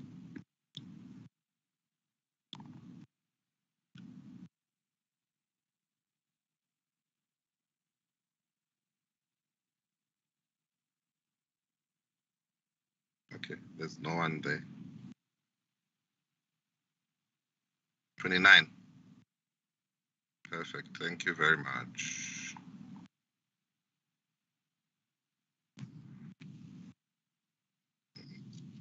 No, that's perfect. So colleagues, it's council next week, and we had said we wouldn't sit unless there's an urgent item.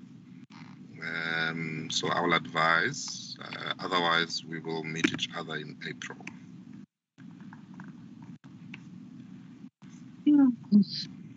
Thank you. Thank you. Enjoy the rest of your day. Thank you, Chair. Thank you, members. Bye, departments. Thank you, Secretariat. Bye. Chair.